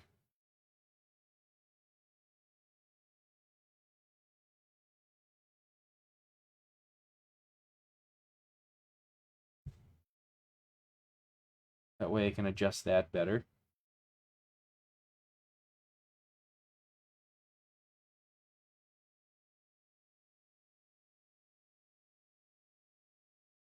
No, I said fucking mate. This mate.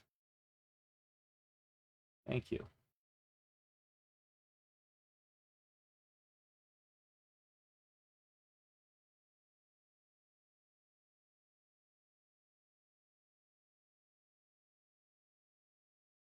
All right. So that's there. That's how that ball will fall in without a problem.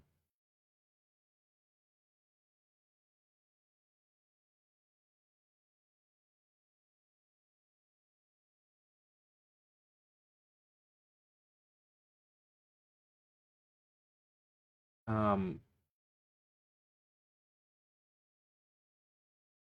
yeah. This still needs to be over here just to prevent this from flopping in the breeze. This, I think, can be adjusted a little bit.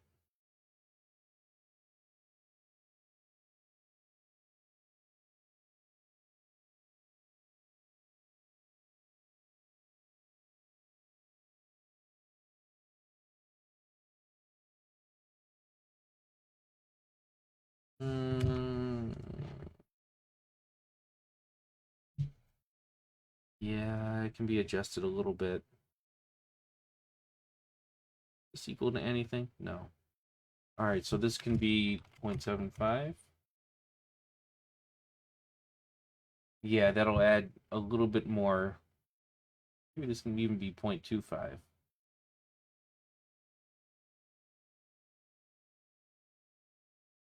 That's too sharp, 0.5.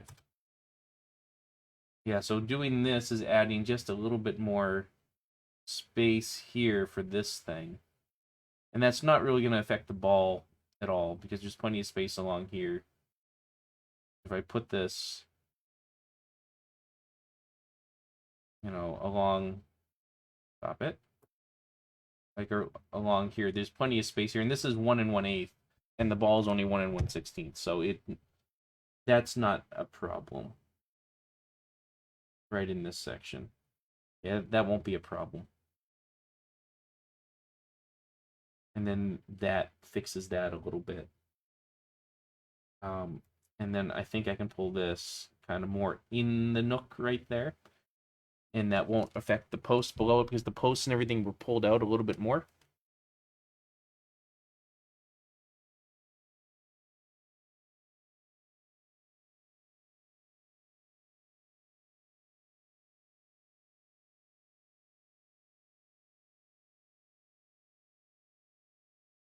I am going to add on this thing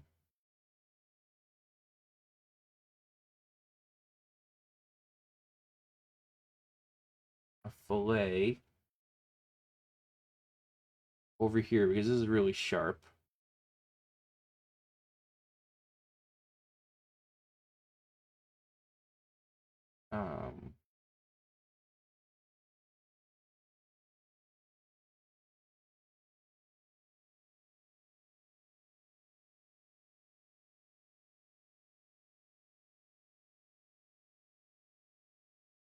right, exit the sketch. I want to edit to the fucking component, and then add a fillet feature. All right, here we go.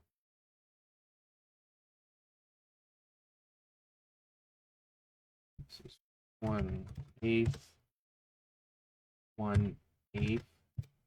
There we go. You know, that way it's less sharp and it's easier to get the tool in there. That's a little further in than normal.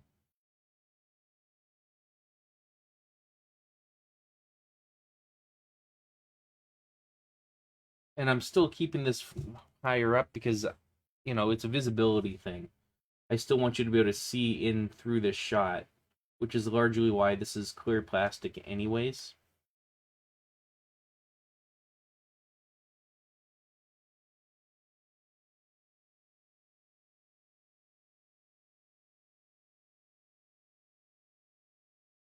That way you can see through this section. The only thing that's not going to be clear is like this bottom section and maybe like this left sides here. And there's going to be very light art on this until it's like here, because I want you to be able to see everything. And then the art all underneath here is all going to be clear. Just, I mean, this side doesn't need to be clear, but there's going to be clear gaps here for you to be able to see through under there.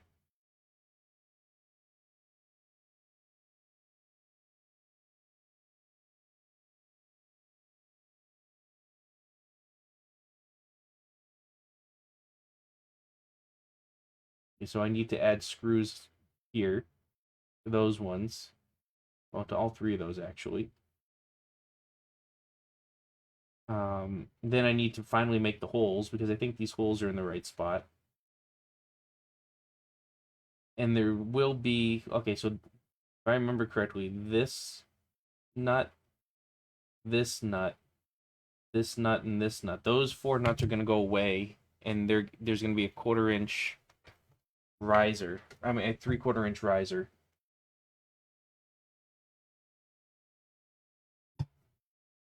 Kind of another UE type thing.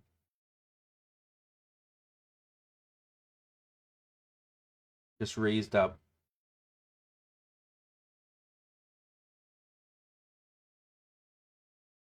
Actually, probably should be... Yeah.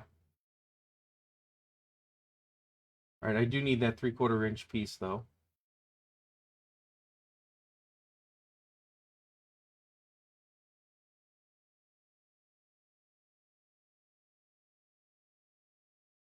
Which I currently don't have one specific for that.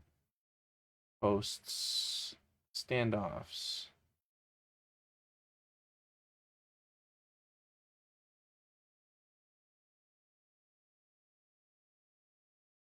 Or 1 inch. I don't have a 3/4 inch.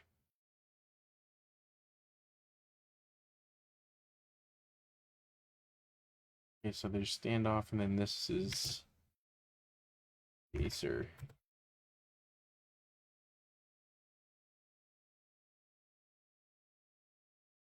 Well, this... Okay, hang on. This needs to be 0.75 inch spacer.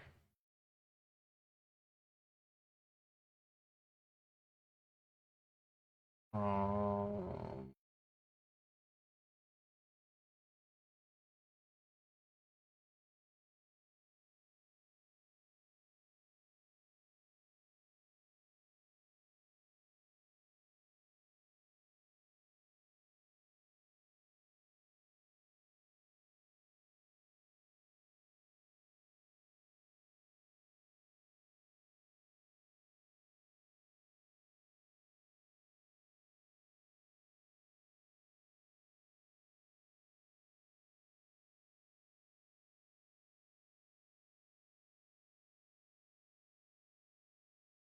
So this guy needs to not have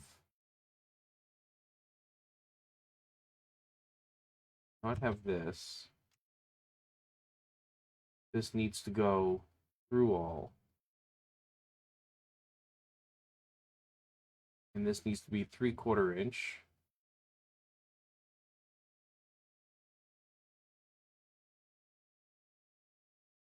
Come on.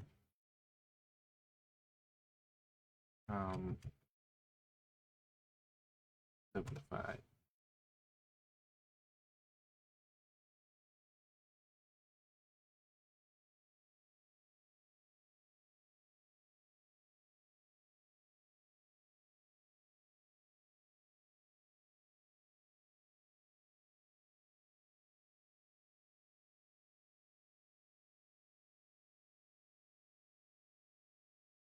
Vertical.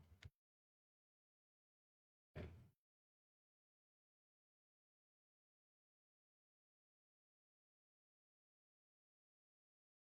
And there's 4 of these. 1, 2, 3, 4.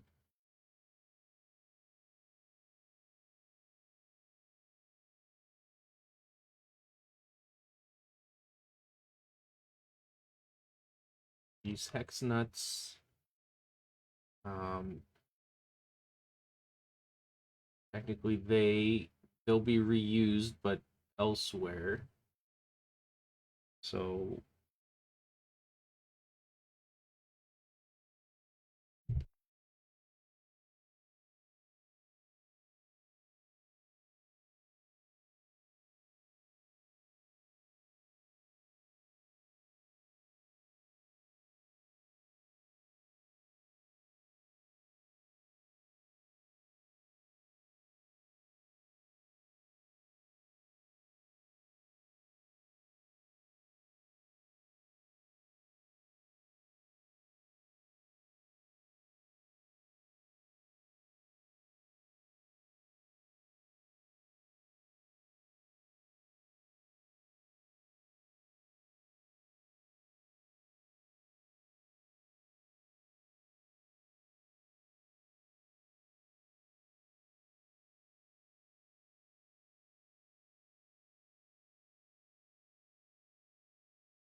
all right.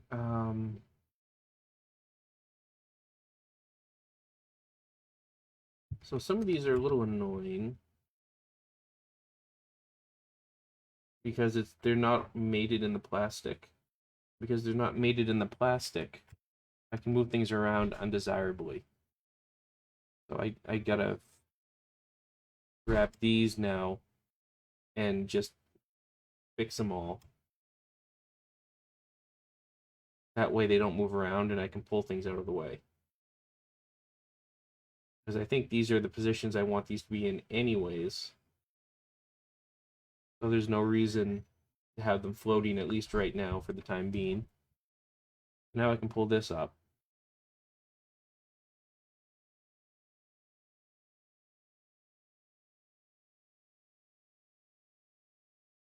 All right, and now I can take all these.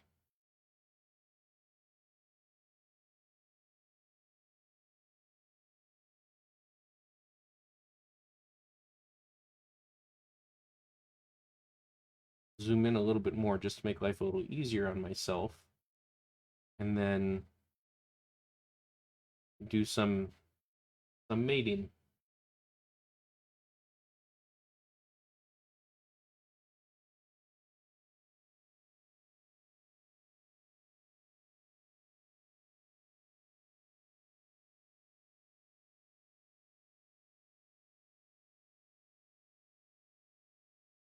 Flip.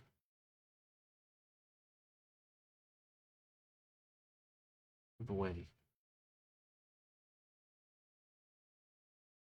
I wish I could set that stupid toolbar like to a fixed position somewhere, but this constantly floats around and it's really annoying. sometimes covers exactly what you're trying to click on, and it really kind of sucks.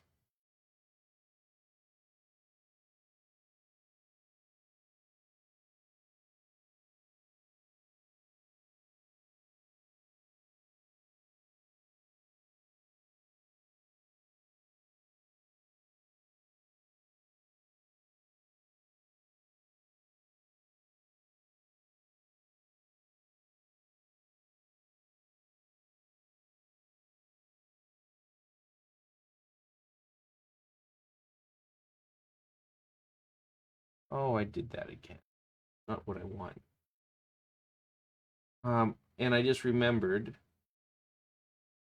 I don't want those nuts. I'm gonna have screws go into the top as well. So screws on the bottom, screws on the top. I mean, I could have this flipped upside down too and screw it in, but I'm not gonna do that. So these nuts are all unnecessary. Yeah.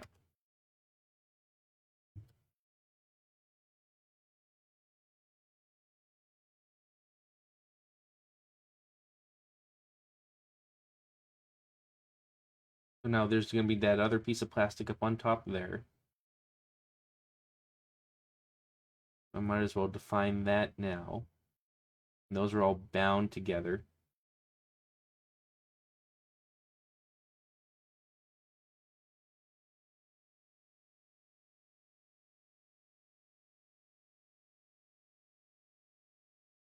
Oh, okay. Before I do any of that, I'm getting a ton of hardware all over the place, and I kind of want to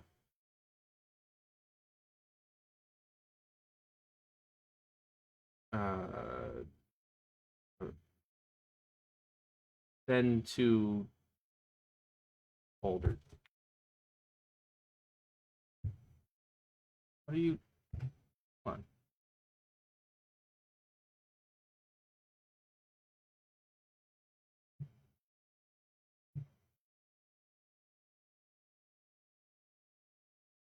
What is this weird noise I'm hearing?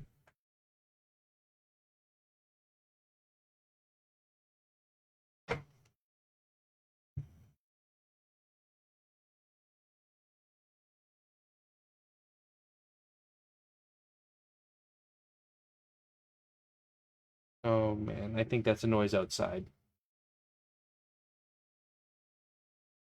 Well, it doesn't seem to really be coming through anyways, so that's good. Um, where was I? Oh yeah, I was adding hardware. So all these things up to the pinball. These are all hardwares. All these things are hardwares. Um, these are plastics. I'll leave the plastics out. Okay, so now it's a little cleaner.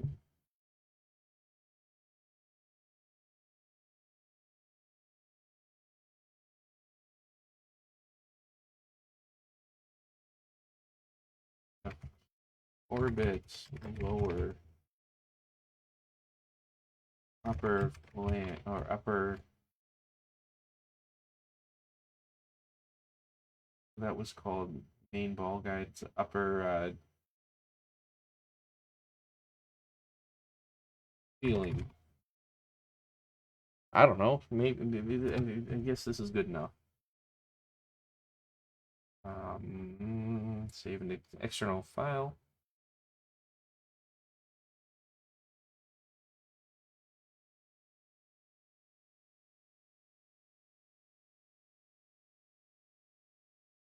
And this is going to be mated onto the top of one of these posts, which is actually going to be, that's 3/4 of an inch off of this. So I'm just going to say it's 7/5 inch from there.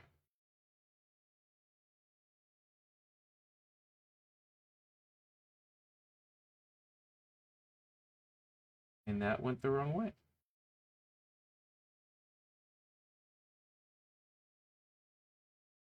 Yep, right onto there. All right. And I just realized this is set to millimeters. I don't want that.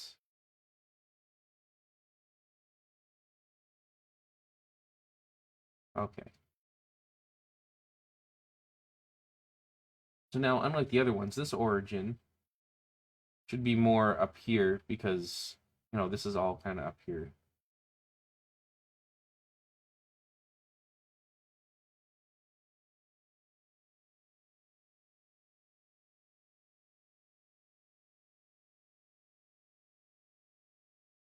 Okay, so this is going to start off kind of along the same path as this. Then around here, going to unpath from there.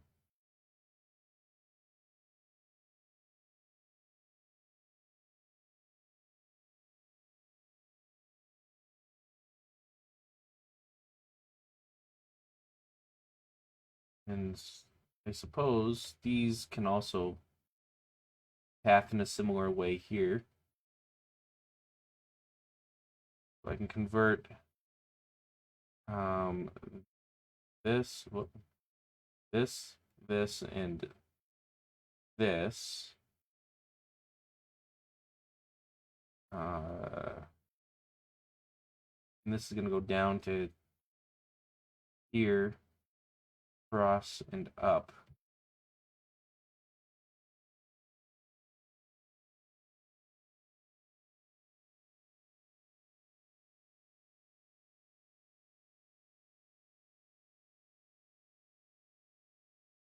Okay, so now this, get insert line, on get. This I should be able to make this tangent. No, not like that. Not like that. Like this. All right.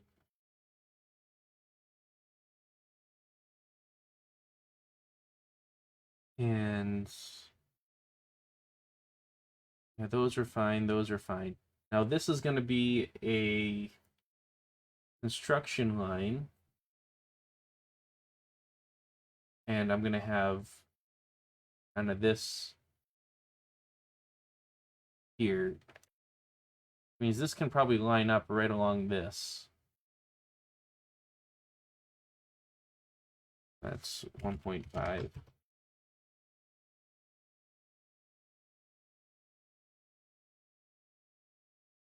Yeah, so that can probably line up right along there because it'll drop down right onto that thing.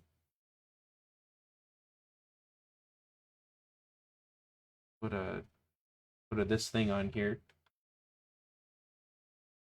This will be 5. Sure.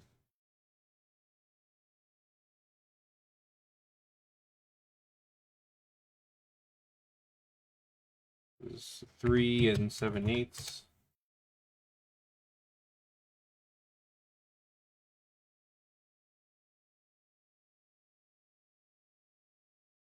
This, I don't want it to be coincident onto that. Want that. Don't want that. Don't want that. Instead, I want this to be 7/16. This to be 7/16. Like that. Well, I guess this can be 0.5. Yeah, so that can be like that. And this, I mean, both of these can probably be equal. And that'll make sure that that kind of goes in where it needs to be. And then this length, 0.5. And this length, 3 1/16. Yeah, like that.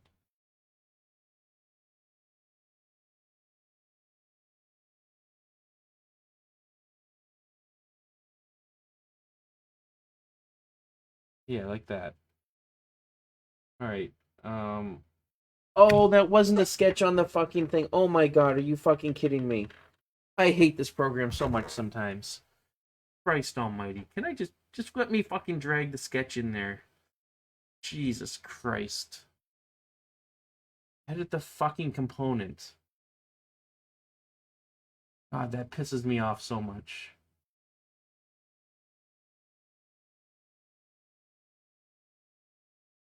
That pisses me off so much. Top. Sketch. Convert entities. Exit that. Get rid of this fucking sketch. God, that pisses me off. I know I said that 5 times already, but it really does. Because now all these relations are fucked.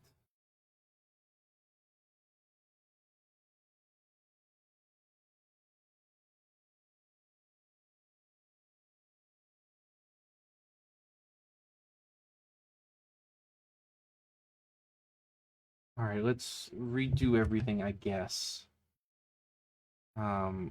This and oh wait, this also needs to go away.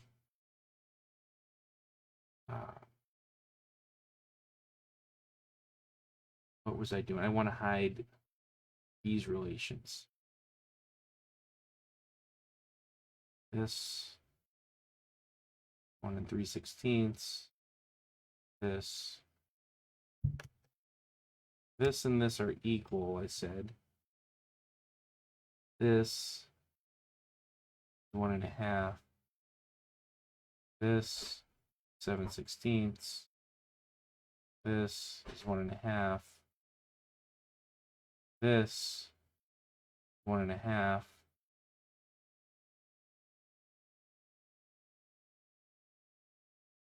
This is 3 7/8.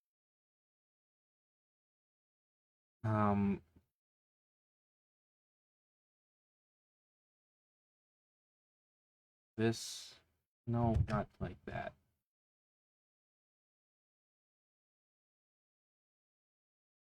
Goes on to there.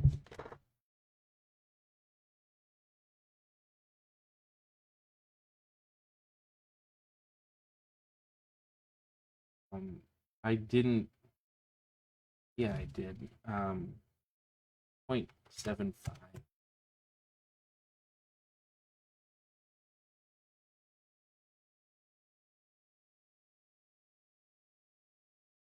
Okay, those all need to be. Oh, okay, I didn't do that. I just did this. Tangent. Tangent. Fucking annoying shit.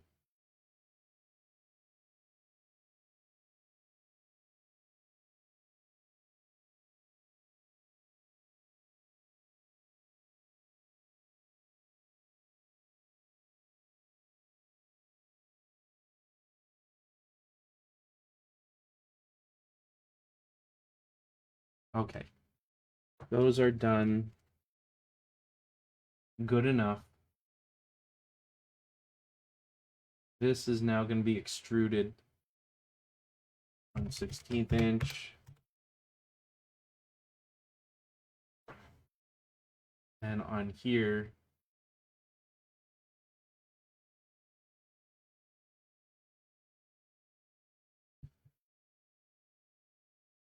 need 4 holes. 1, 2, 3, 4.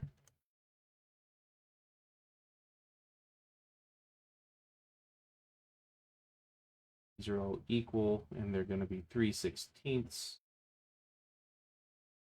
3/16. We cut through all.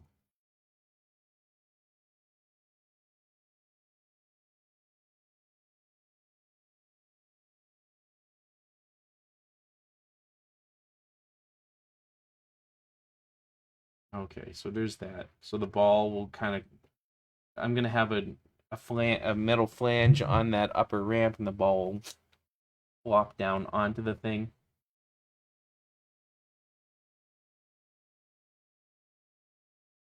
Either that, or it'll bind the metal flange to this. Then it's all like stacked up on this.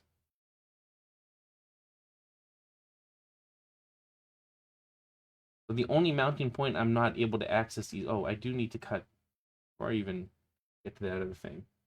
Get a component.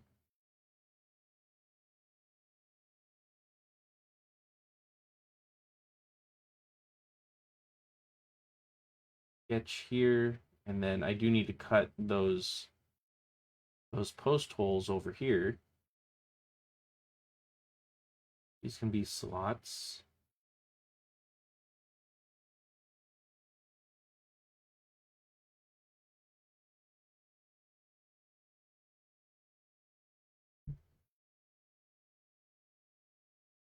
This is a linear-ish. I mean, it's probably good enough. And then this and this can be equal, and they will be 5-inch wide.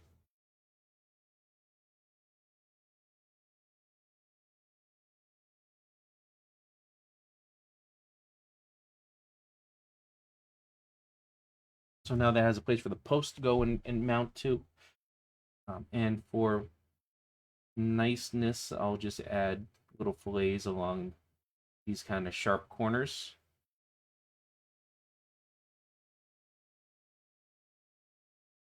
Not, no, no, no, no. All right, I'll get there in a second.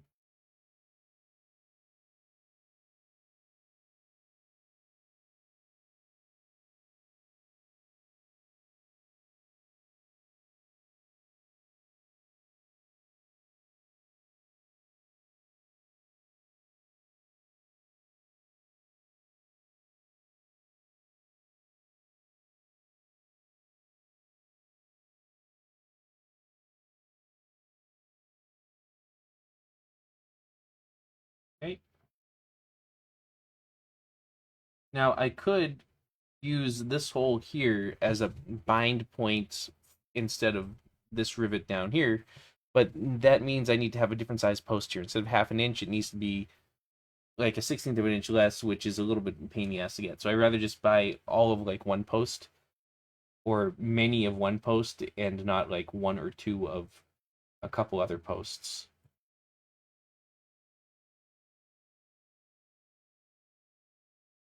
Which then kind of begs the question. I think one of the mounting points I was going to do, well, no, because they got rid of that because I have the plastic here. Yeah, never mind. Never mind. Well, no, that's not right. I think I have a bunch of three. Is it 1 inch or is it like? I'm trying to remember what size that. There might have been be a bunch of 1 inch. I'll check that in a second. Right now, I want to add some more screws. Screen, so the hardware. 32 bolts. So 1, 2, 3, 4. 4 for the top up there, and then I need 3 on the bottom, I think. 1, 2, 3. Yeah, I need 3 for the bottom.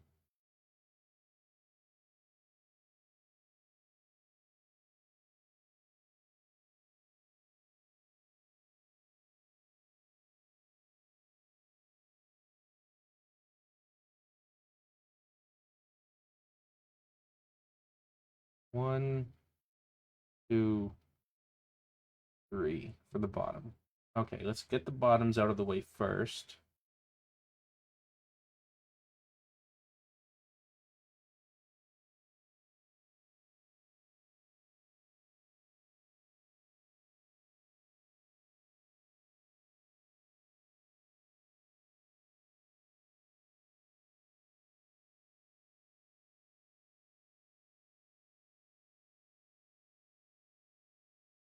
Try to strategically position this so I don't have to move around too much.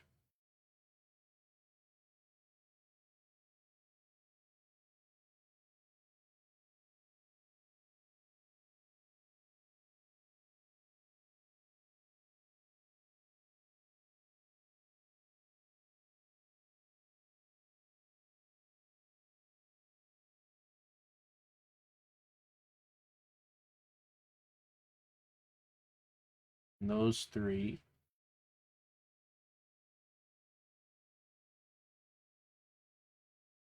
One goes on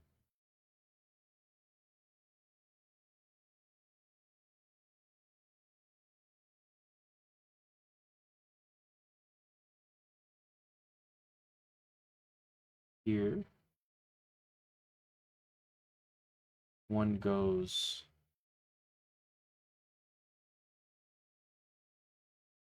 over here. And one goes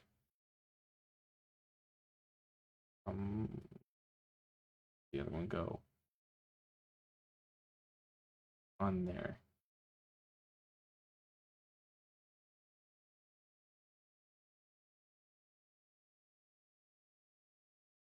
So that's those three.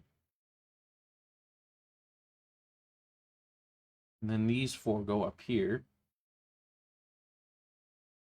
And the other benefit of this bind too is I can potentially put some more scenery up here. I can put another bracket and some lights and some other miscellaneous things if I so choose ultimately.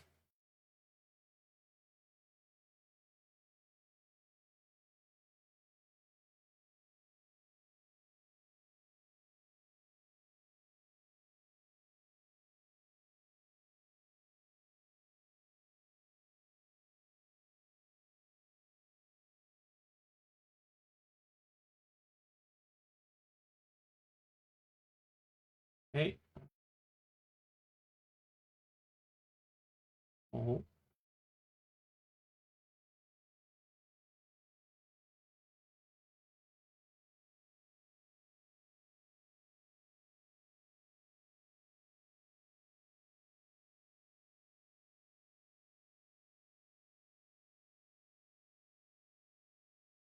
And then answering. And one more to go.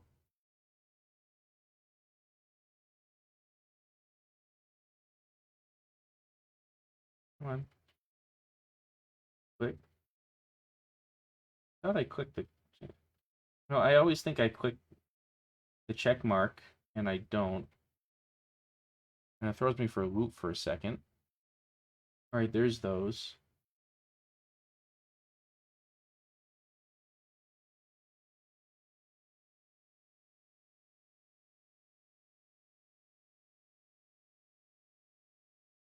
Okay, so that is almost this plastic piece. I need to make a couple holes along here for binding down at the bottom there. But I can't do that without it being in the actual assembly.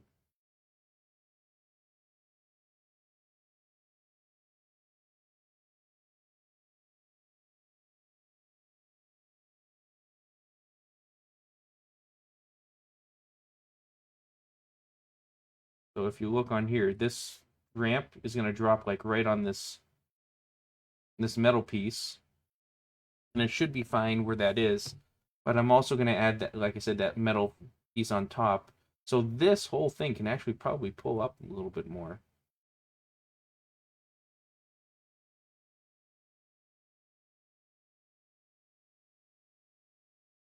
To be quite honest. This probably only needs to be 1 inch. No. Stop that.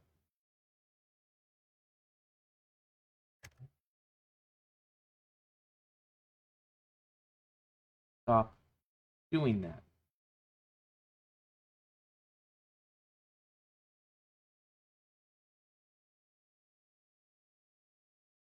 So that guides it more onto this metal piece.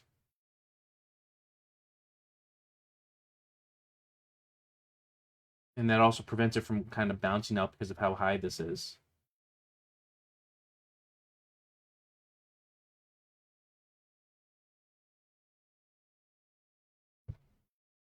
Because that other ramp literally sits like right on top of this, dropping down in. So I guess this can pull forward a little bit too. Interesting.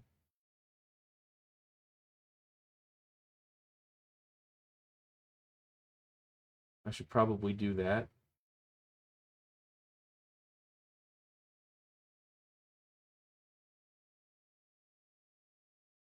Can you stop that? Come on.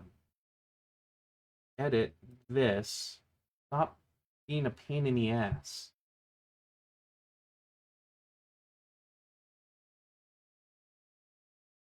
This is going to be fixed. This can't be like that. No, this can't be like that now. This can be 1.5. I don't want all of that moved up. This needs to stay fixed right there. Yeah, back to 1.5 again. Okay.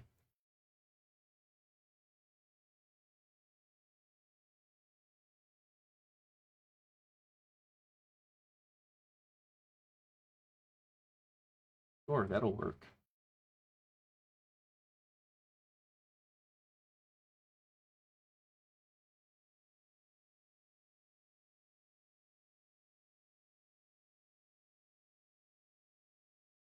Okay, so I need these holes here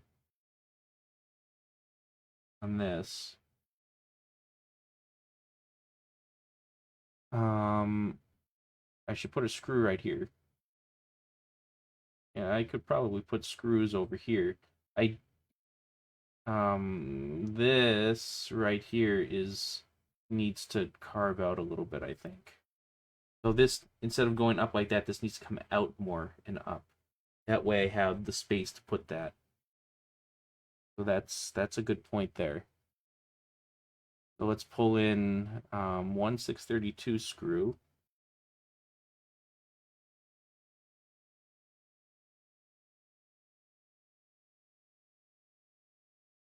And actually, I'm not going to do this at this level. No, I've got a better idea. That'll really tell me like how many pieces I need. So I am going to edit this. And I'm going to go to these through holes here.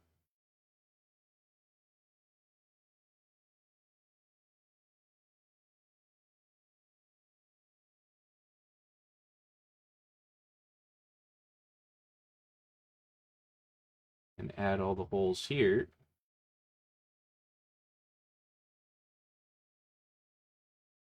All these are equal to this.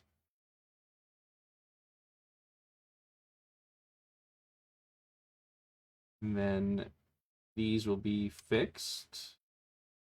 As per usual, I don't want to really have interdependencies between assemblies as much as possible.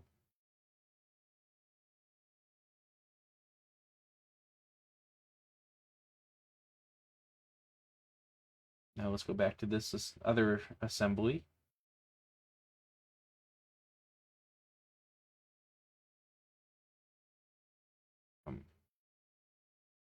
This one.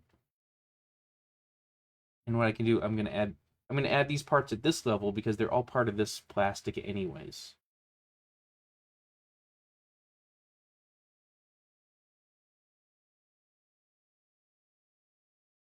And I mean, there's multiple ways of doing this. This is just the way I'm thinking about doing it. That does not mean it's the correct way to do it by any stretch of the imagination. It just means it's the way I'm doing it right now.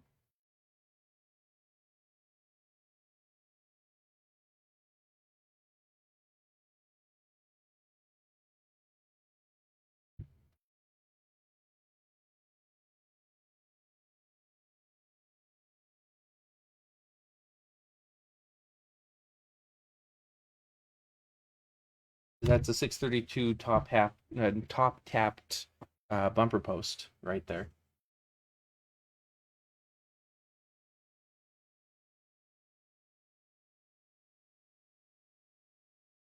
And then these are all going to have acorn nuts on them.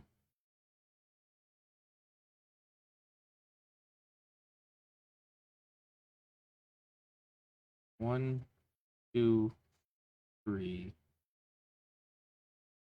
four, five, six, seven.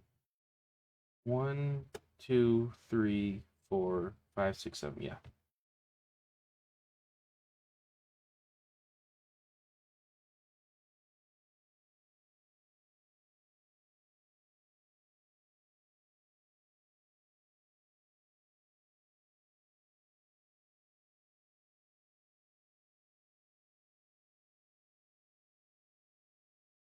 And again, this can be done on the main assembly level. It's just easier for me to put it on this because then it's all kind of pieced together here. So if I need to make adjustments to this assembly, I can just remove the acorns or the other hardware, add the new things, and then put the new hardware back in. This is at least just how I see it right now.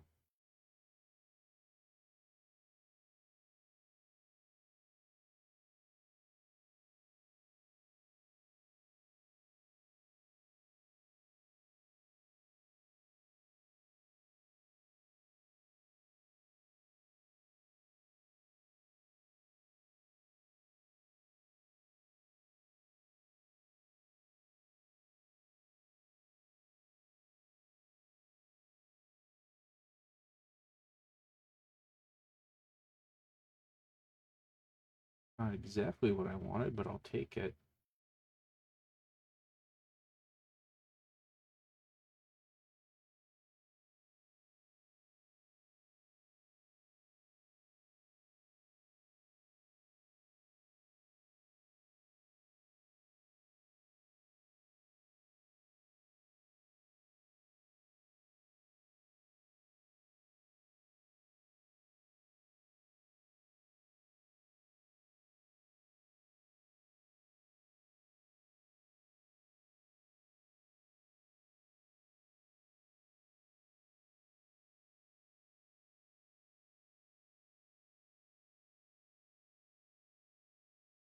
Oh, I guess that'll work fine. Do that. I don't want to do that. I want to do it right. Yeah, I don't want that one. I don't want that piece. Thank you.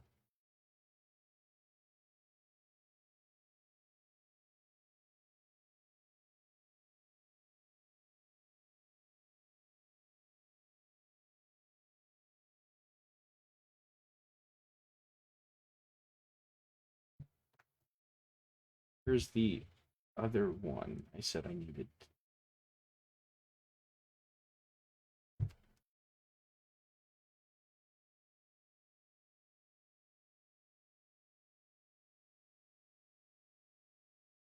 Oh, right there.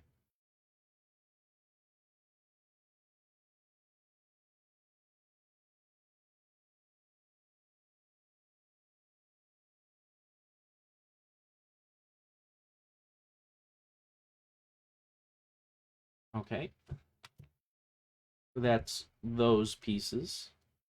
For funsies, I'm gonna add in. Yeah, and you see you can basically get the tool right in there. There's enough space for the tool to kind of go in and around. Here's the point of that. Over here, these are going to be hardware, hex screws. Ow. Number 6, 1/2 inch.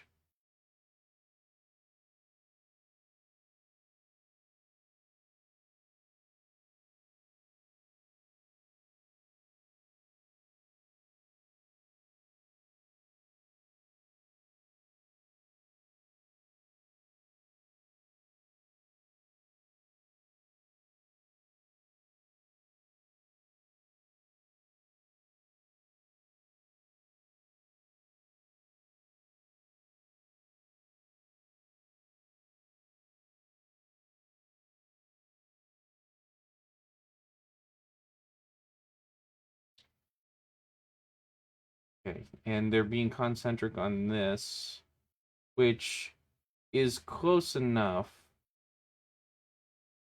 for what I need. It really is going to be a little bit more, but this is an easy way to mate it. Now, obviously, this you can get to without a problem. This one you can't, as I said a few minutes ago. And if I try to chop out a big enough hole here, then there's going to be problems. So instead, I'm going to pull this footprint down a bit.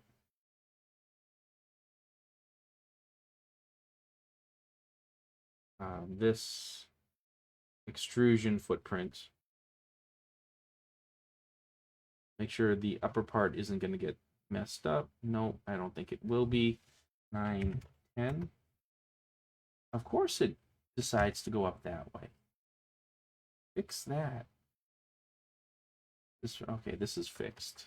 That's what the problem was. So this is going to go down to 10.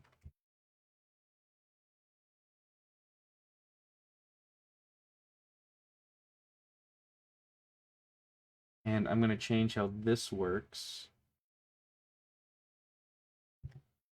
I'm going to trim here.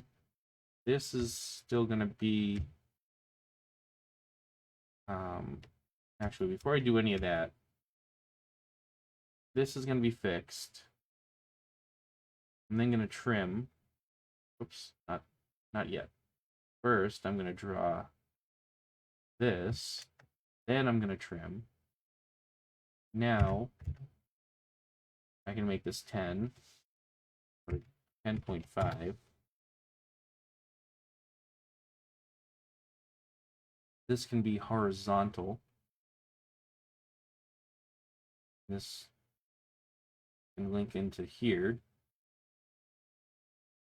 And I'll add a fillet right here.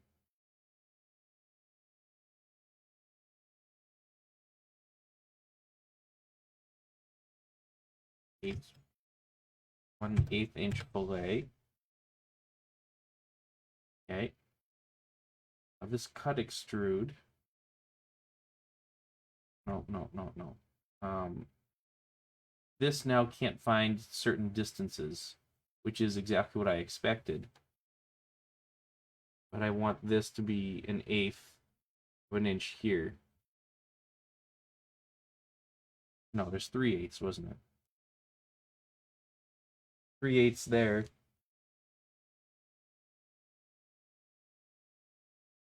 And now this upper section, you're complaining about something. Is it this? No, it's this. That's fine. This is going to be... Well, no. This is fixed. Because that'll keep that in place there. And this can come across here. Make this vertical.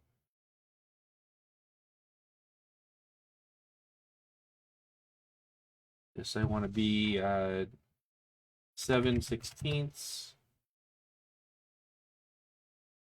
Add a nice smooth fillet here of 0.25. And let's trim this. So now I can pull this down like that. And this will now officially be 9 1/8. No, you moved the wrong side, you dipshit. You stay fixed. Now, 9 1/8.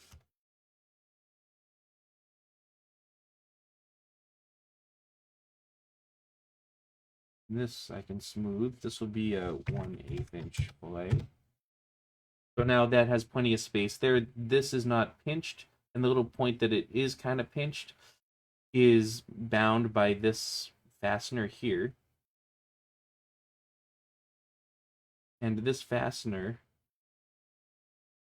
can certainly come up here more and take the brunt of the force. Like, I could actually put this fastener like right in here, can't I? So now the weakest point here, yes, there's going to be more holes here, but it'll be bound, you know? And I think that'll make it a little stronger. I think.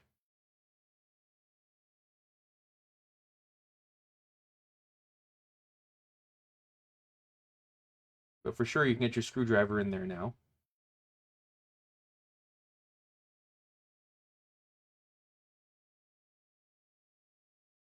Anyways, I'm going to load it back into the main assembly to make sure this position isn't going to conflict with the side rail again.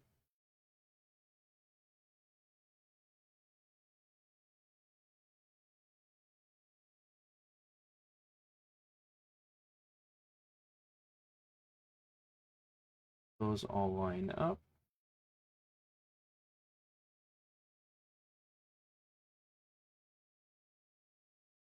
And this position does not conflict with that side rail, which is perfect.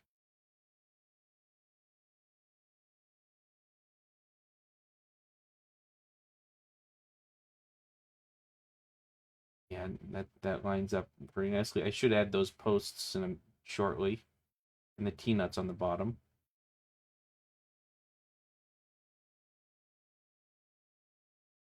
I remember, did I add the T-nuts on the bottom of that? Those? No, I didn't add any T-nuts on the bottom yet. That's fine. Interestingly, these posts are higher up than this one. Oh, yeah, that one's higher up because it doesn't have the washer on the bottom. Yeah, no, that's fine. That's okay. That's no big deal. And this post will have um, a 1 inch or a 1 1/4 inch um, screw, like regular wood screw, right there. Is fine. All right, I think it's been 3 hours. I got the lion's share of this plastic set done.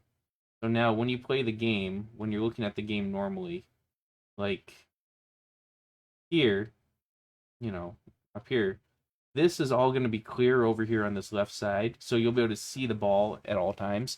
Yes, there are a few layers of plastic. Let's save this. Let's make this translucent. Let's make this translucent. And let's do this. So you see, you can see all the way through here. You can see exactly what's under it and whatnot, which is what I want. I don't want that you to be blind in that section, like where the outline is. You can see exactly what's going on there, right? And as opposed to this right side where you can't see a damn thing on this right side. And this used to be that big black ramp that would cover up this whole left side. Well, that was no good.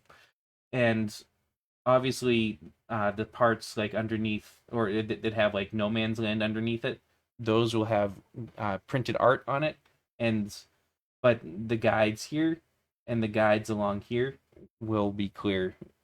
Then the slingshot and the inlaying plastic and some of this other stuff can have sceneries and images on it because it won't block your view really. So, anyways, this was the big task for today that I wanted to get done, and I got it done. Not what I wanted to do.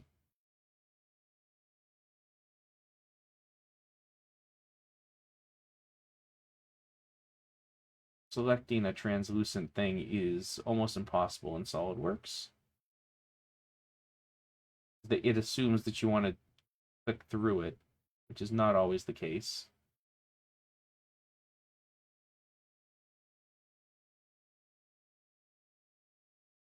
Oh, anyways, there's that left plastic.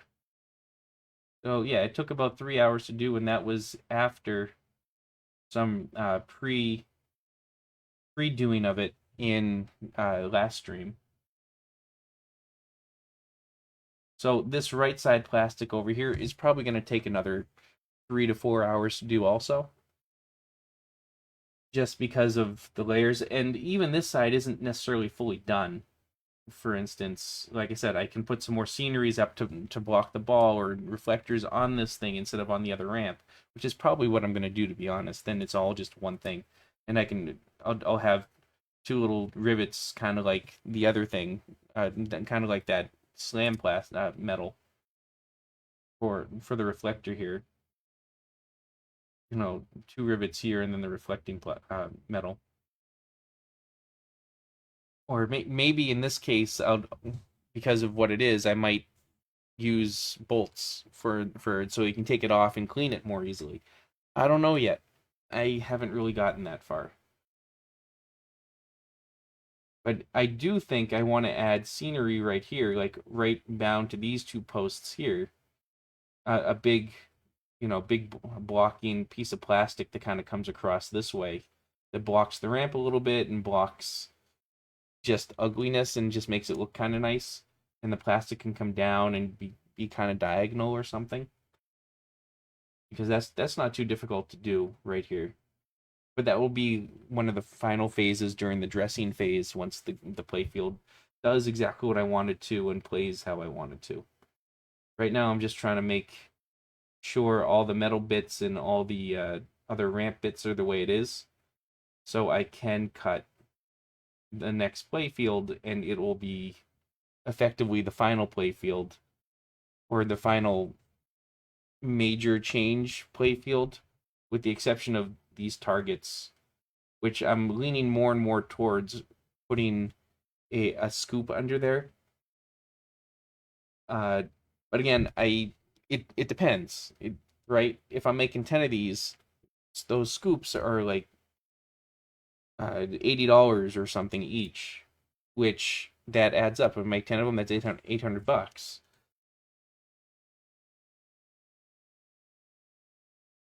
Scoop.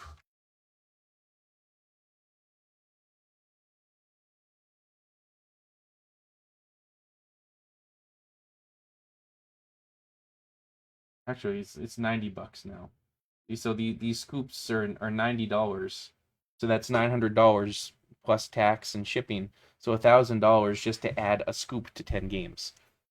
Is that worth it? I don't know. But with that scoop there, really, I don't necessarily want you to get into the scoop all the time because that's boring and that's dumb.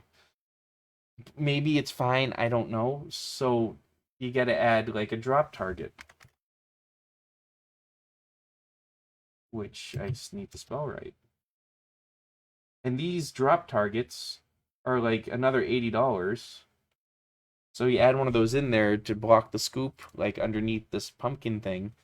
Now you're looking at $170 for this new thing, plus rails and things. So $200 for the whole kit caboodle for this thing, times 10 games. So that's $2,000 more. Is it worth it? And does the BOM support it? And right now, the BOM doesn't support it. I can bring up the BOM quick because I think I have. No, I don't. I don't actually have a bomb set up for this. Um, I thought I did. Maybe I do on my laptop. I started playing with it, but I never committed it.